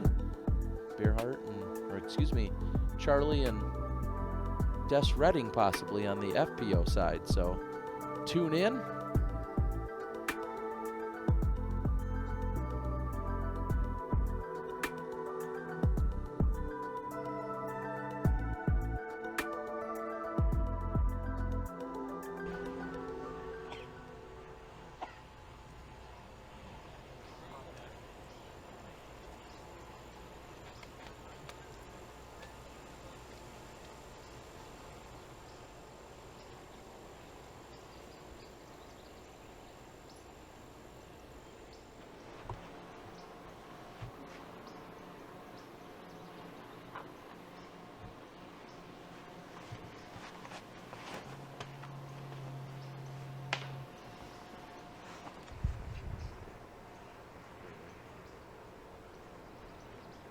Be in bounds, but not in good position.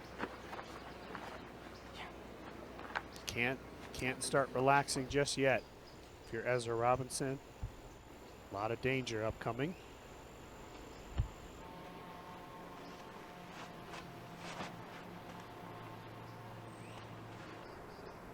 It's got to get down. Green flag for McBeth, inbounds.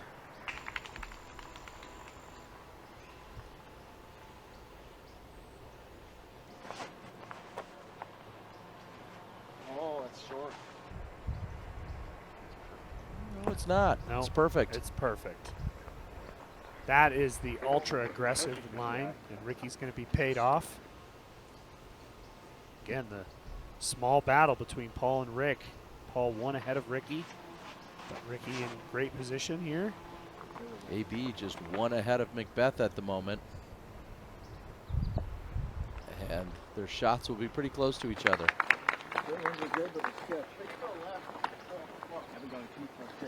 Yeah. Simon to save the par. That's just not fair. That's what we were saying was such a low percentage shot and almost no way to do it. So of course, a few minutes later, Simon's going to do it and prove that it's possible.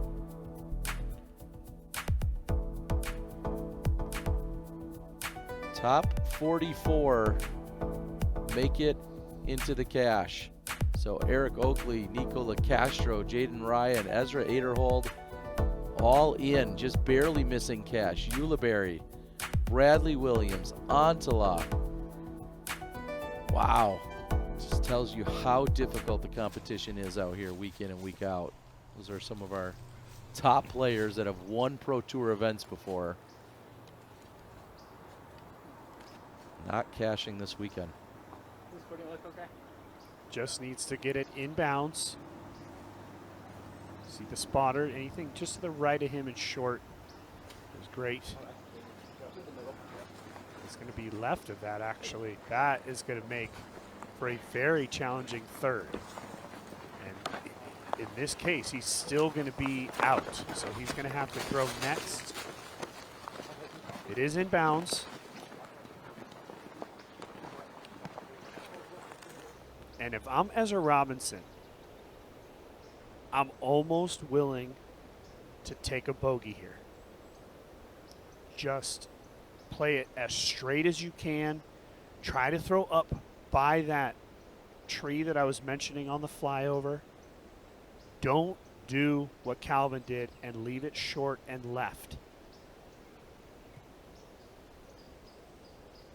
At this point, course records, none of that matters. It's just about winning. And a bogey here still gets you the win regardless of what happens with the other players. It's only once you start getting bigger numbers than that that it gets bad. One with a standstill. He beats the tree, and he's going to be putting for par. Great shot. Great shot. Not even, I mean, that's not even a putt. For him, it's not. That's a tap in. What a recovery. Incredible. Incredible. From a standstill, man. This just goes to show you how confident he is this week.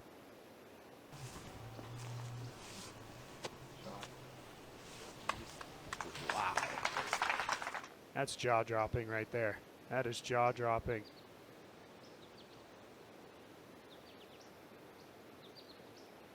No stopping Ezra Robinson. It's over, man. This guy's going to get that win. He didn't have to wait too long here in 2024.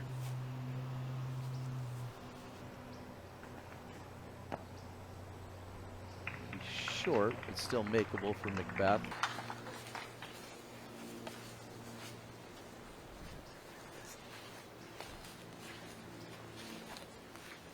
Barela doesn't put this up there. There's a good chance McBeth will tie him at 21 under. So Barela's looking for birdie still. Did I say 24? You did say 24, but that's all right. We knew what you meant. 25. And great shot by Anthony Barela. Didn't leave himself much space on that OB line. Should be another birdie.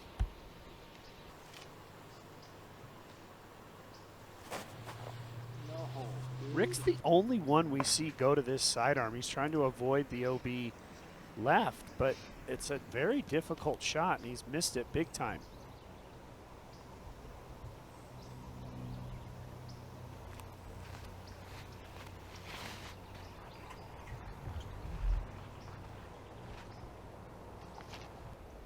This looks tasty.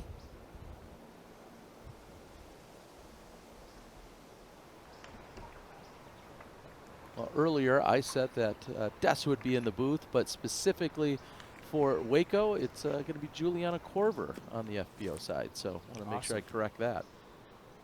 Sounds awesome, man. Yeah, looking forward to Waco for sure. This could find out of bounds. It doesn't. But Rick will have to settle for par.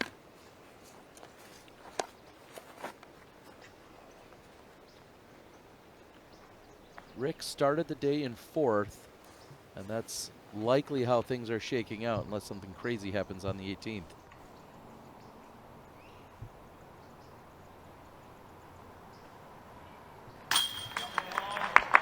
McBeth gains another stroke on Wysocki, currently tied up with Barela at 21. Depending on what happens on 18 as well, you know, AB most likely will have a one-shot lead if he can make this putt over McBeth, but that could easily change on 18. After the way the day started for Paul, you got to hand it to the 6-time world champion. He has battled back. He was 3 over through 2 holes. He's currently 6 down.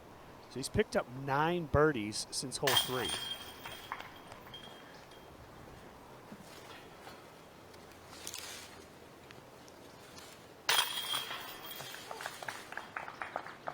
Ezra Robinson will take a 6-stroke lead into the final hole at the Supreme Flight Open. Now you can start enjoying it. Now you can kind of take a deep breath. Still got a difficult 18th hole, but 6 shots. It's just not. It's not a thing for Ezra Robinson. It's not going to happen. It's not going to happen.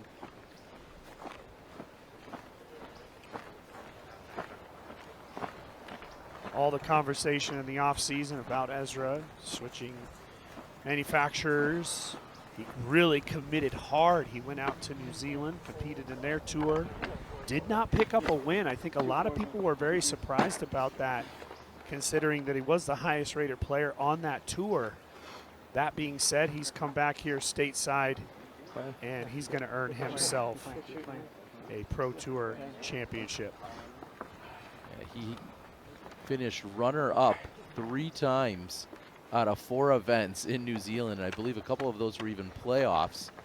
But now comes back, like you said, stateside, and about to pick up the biggest win of his life.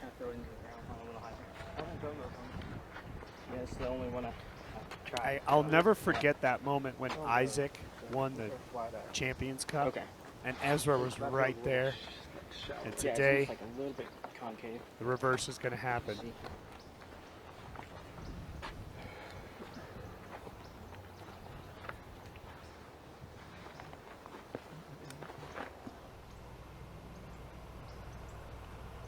Great drive by Jake Mon. This is his 2nd. Trying to close out his round. And he's going to put it inside the bullseye. Great performance for Jake Mon this weekend. He's going to finish well inside the top 10. In fact, he's going to add another birdie once he closes out on 18. So he's got a chance to take solo possession of 6th. He does. That being said, Simon, we saw his tee shot, and Klein can birdie as well, and then they would all tie in for 6th place. Yeah, still. So worst case scenario, he's going to have a share of 6, you're saying? Exactly. And, you know, last year, Jake Mon had his best finish of his career. I believe it was a 5th place in Des Moines. So to follow that up with a 6th place here with all these big names to start the season, really good beginning of 25 for Jake Mon.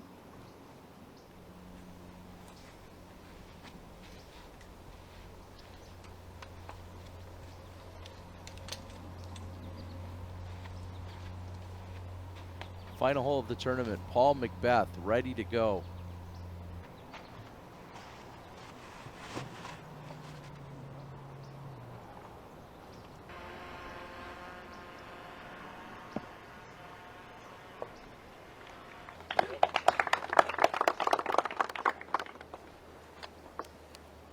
McBeth trails Barela by 1. He's ahead of Wysocki by 2. He's sitting in 3rd.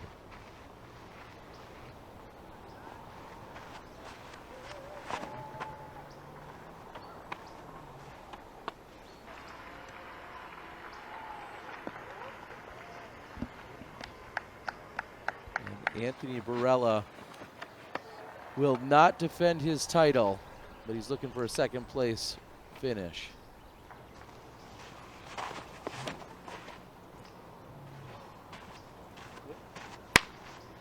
No stopping Ezra. All right. Course record certainly in play still. Oh, yeah. I mean, he love to see it. Definitely going for the green.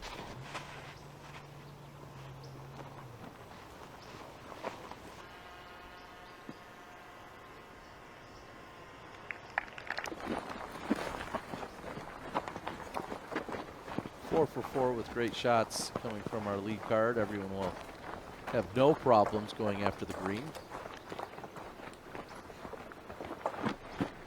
For me, the first time really watching Ezra play a lot was the Champions Cup last year in Peoria. And I was so impressed with Ezra's commitment to every single shot. He's done that throughout this tournament. And it's a very fitting win for a guy that has dominated a world-class field. Well, he finished second 3 times in 2024. That was at Idlewild, Ledgestone, and Beaver State Fling. We've talked about being the highest rated player without an Elite Series or major win, and that will no longer be attached to his name in just a few minutes.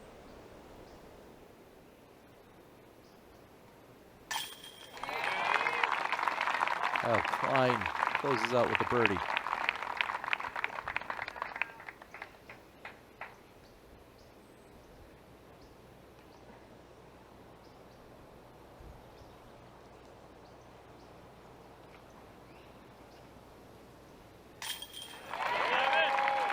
Lizotte with a birdie.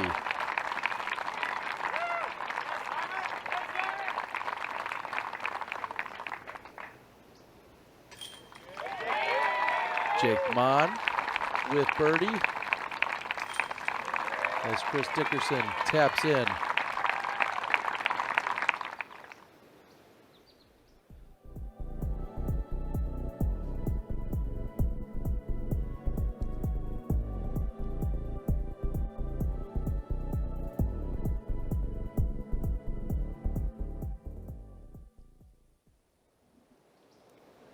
We have Ezra Robinson here, just taking a look at his form. As I mentioned, so committed, nice and compact, keeps everything in the slot here.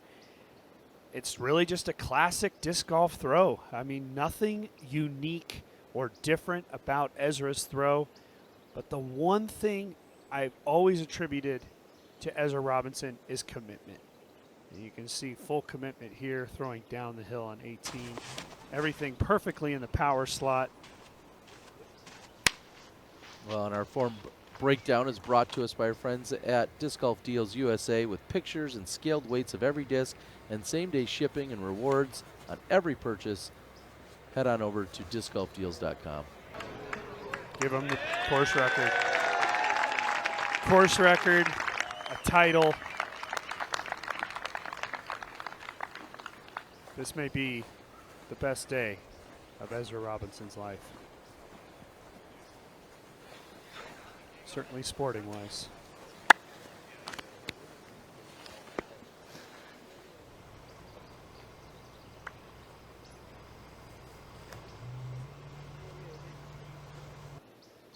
Pushing right, and it appears to have just barely stayed in bounds.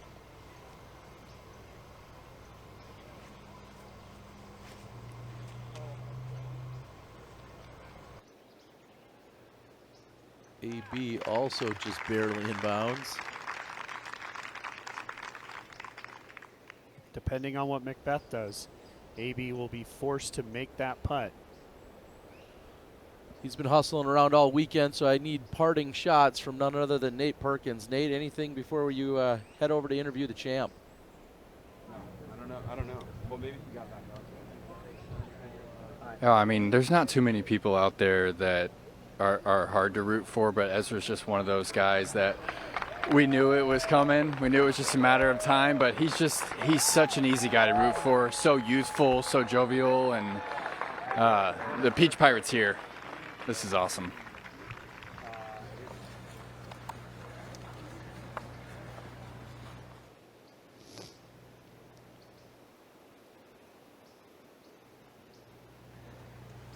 Ricky Wysocki locked into 4th place. He finishes at 20 under for the weekend.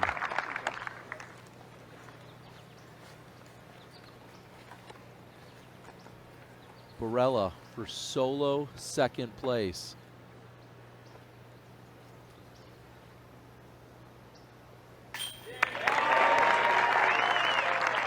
Not too bad going 1st and 2nd in the 2 years here at Olympus. Anthony Barela finishes runner-up. Paul McBeth will finish in 3rd. And your 2025 Discraft Supreme Flight Open presented by Florida's Adventure Coast champion, Ezra Robinson.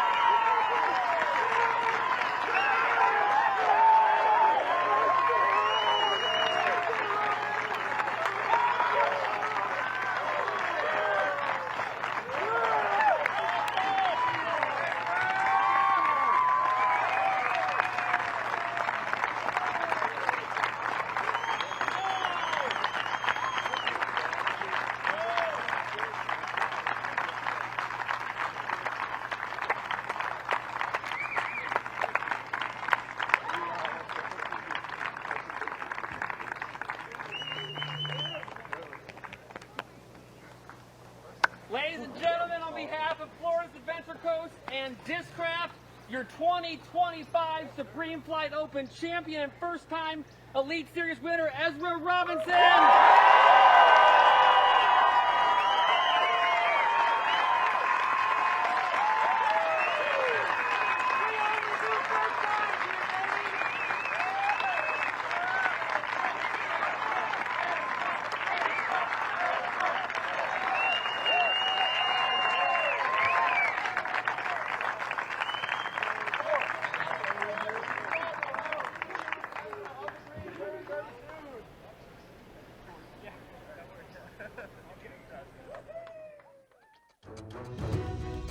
Ezra, your champion, while setting a course record on Championship Sunday. Just looked unflappable. To think that Ezra Robinson would play the Olympus course in this configuration against this level of skill is with one bogey for the weekend. Unbelievable. Just unbelievable. He was unstoppable from tee to green. He hit the green more often than everybody in the field. He was the best in strokes gained tee to green. He was in the top 10 in putting. Wow. Not much more to say than that. No, and you said it though. The one bogey he had was on one of the most difficult holes on the entire course, where bogey almost even felt like a par anyway. He bogeyed hole 4 yesterday, but in 54 holes of play, clean otherwise, including matching eagles with Anthony Barela on the 15th, and then finishes with a course record.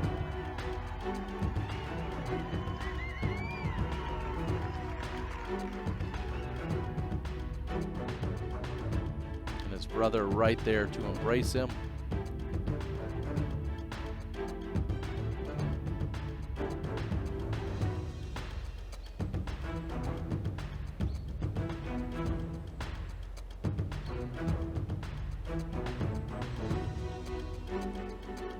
And with that, Nate Perkins is on the green of 18 with our newest champion, Ezra Robinson. Nate, take it away.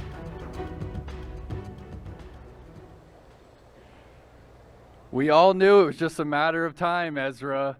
You got to let us know, what does it feel like to win a Disc Golf Pro Tour Elite Series? I don't have the words right now. I just, like, all the emotions are ramping up. It's gonna feel real probably in a couple hours, but it's amazing.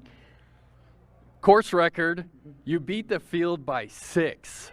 Everything seemed to be clicking today. Talk about how it felt out there. Yeah, like I said yesterday, if I could start off hot, then like kind of get in the driver's seat and then kind of control it from there. And I was able to get, I think, 4 through 5, And so I was like, okay, as soon as we get to the back 9, I'm happy because that's when I've been playing well. So I want to talk to you about a putt. It was on hole 4. You got a bad kick off the tee. You threw your approach. You had 50-footer down the hill. It seemed like you were playing with no fear today. Talk about it. I didn't have time to fear. I knew it would be really clutch if I could capitalize on that putt because AB unfortunately went out of bounds, then had that unfortunate roll. And so I knew if I made that, then that would put me right where I wanted to. And so I just sent it and had a nice little gap through the sawgrass and made it. So I was really that was the get going point for me. When did it really hit you that you were going to win this tournament? Man, probably as soon as I got through the gap on 16. Yep. I was like, 16 and 17 are my worst tee shots. So I was like, if we can pure 16, and I did, and I was like, okay, we're going. Yeah.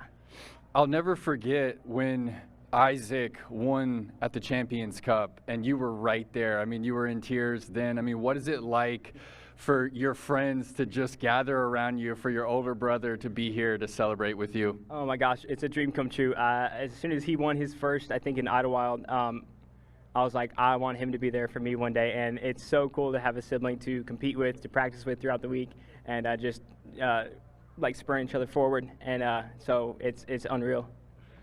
Guys, the Peach Pirate is taking control of the ship. Ezra Robinson. Thanks, dude. Appreciate that.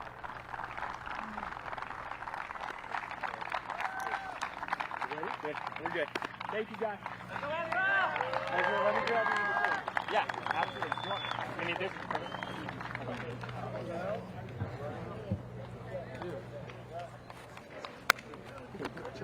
Appreciate it. Thank you. Yeah, let's do it. Let's have you stand right here. All right.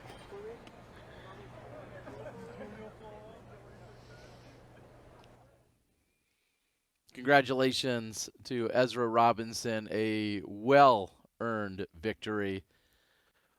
What are you taking away from that? Well, I personally get goosebumps every time we come up the 18th green on Championship Sunday, regardless of who's winning or what course we're at. But today, and really with anybody when it's their first time winning, those goosebumps get extra big because you just, for me, I remember that moment that I had when I took down my first big win. So congratulations to Ezra. Incredible weekend. It certainly was. Just in dominating fashion, a 6-stroke margin of victory. He came into today with a 3-stroke deficit, wins it by 6 while setting a course record. We've got a little more analysis along with shot of the day, and then we can close everything out. But first, we're going to take a quick break on the network. We'll be right back.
This is the Birdie Pro Championship. Follow the battle through the Pro Tour season. Who will be crowned in 2025? It's a test of strategy, timing, and karma. Do you have what it takes to be a Birdie Pro? Order your game today.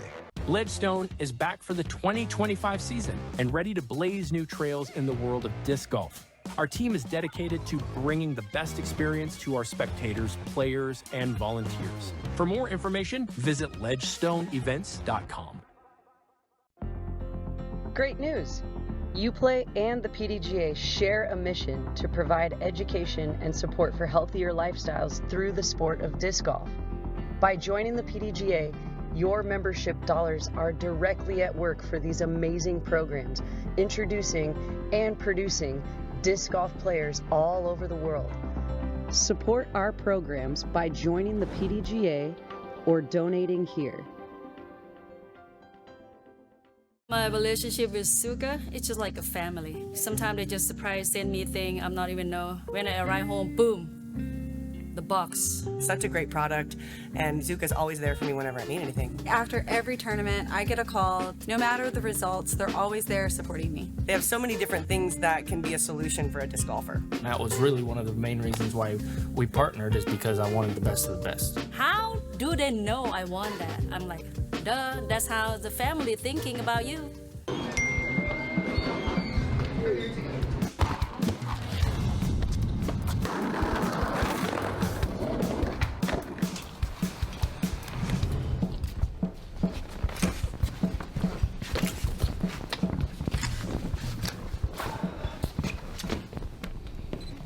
Ready? Let's do it. So how's your day going?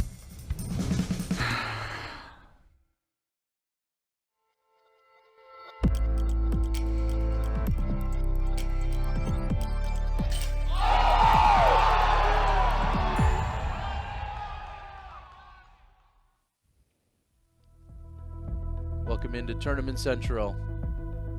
Ezra Robinson able to hoist the trophy on the Elite Series for the first time in his career.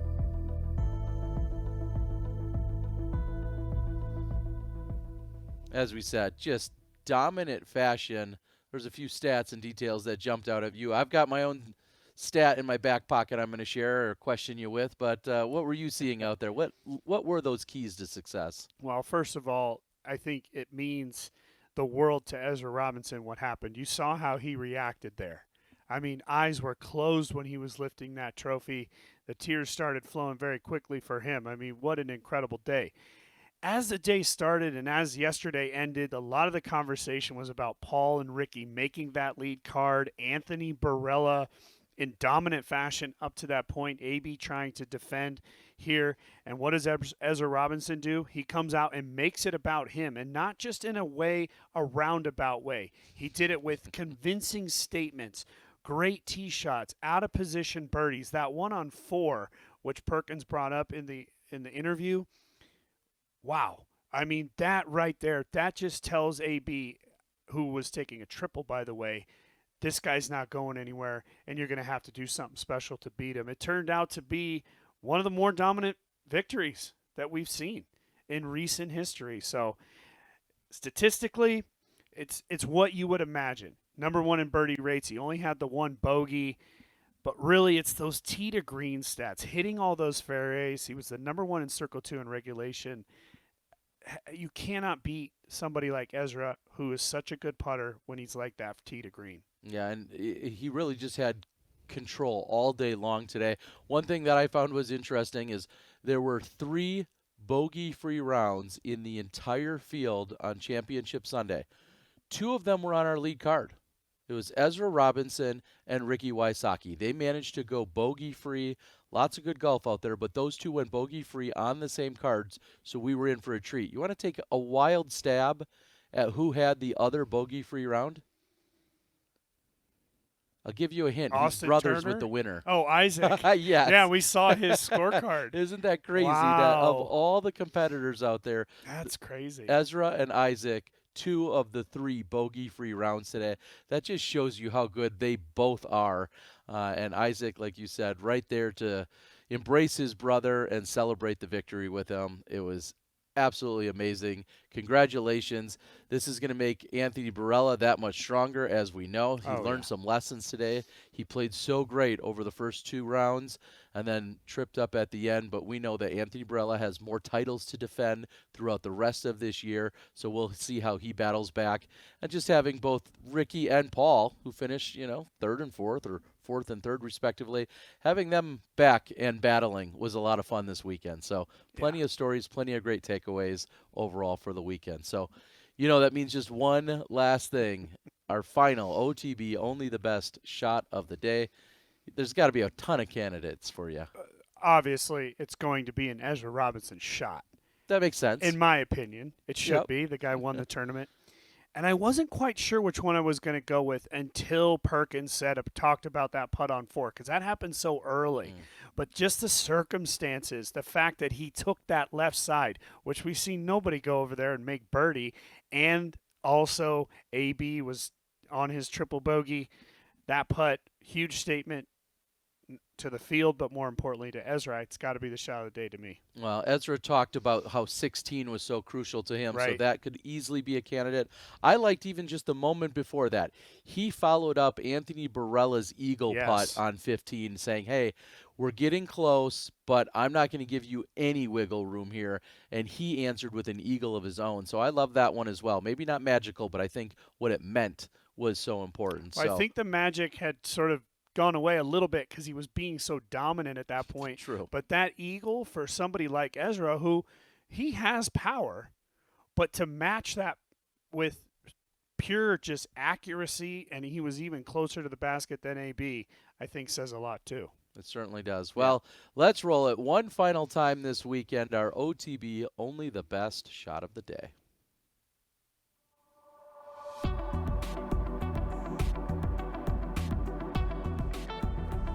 You can't argue with this either. Nope. This was the approach on 16. So few people had been able to birdie this. Ezra was one of those guys today. He throws the near perfect tee shot, and he follows it up with a near perfect approach shot. That also a statement, as you would say. I'm on board with it. His brother right there loves it as well. It's been one heck of a weekend out at Olympus. Congratulations to Ella Hansen in dramatic fashion this morning, as she was your champion. And in 2 weeks, we're going to be back in Waco right here on the Disc Golf Network. So make sure you tune in and catch all the action March 14th through the 16th. For Nate Perkins on the ground, along with Nate Doss, I'm Terry Miller. Congratulations one last time to Ezra Robinson, and we'll see you in Waco.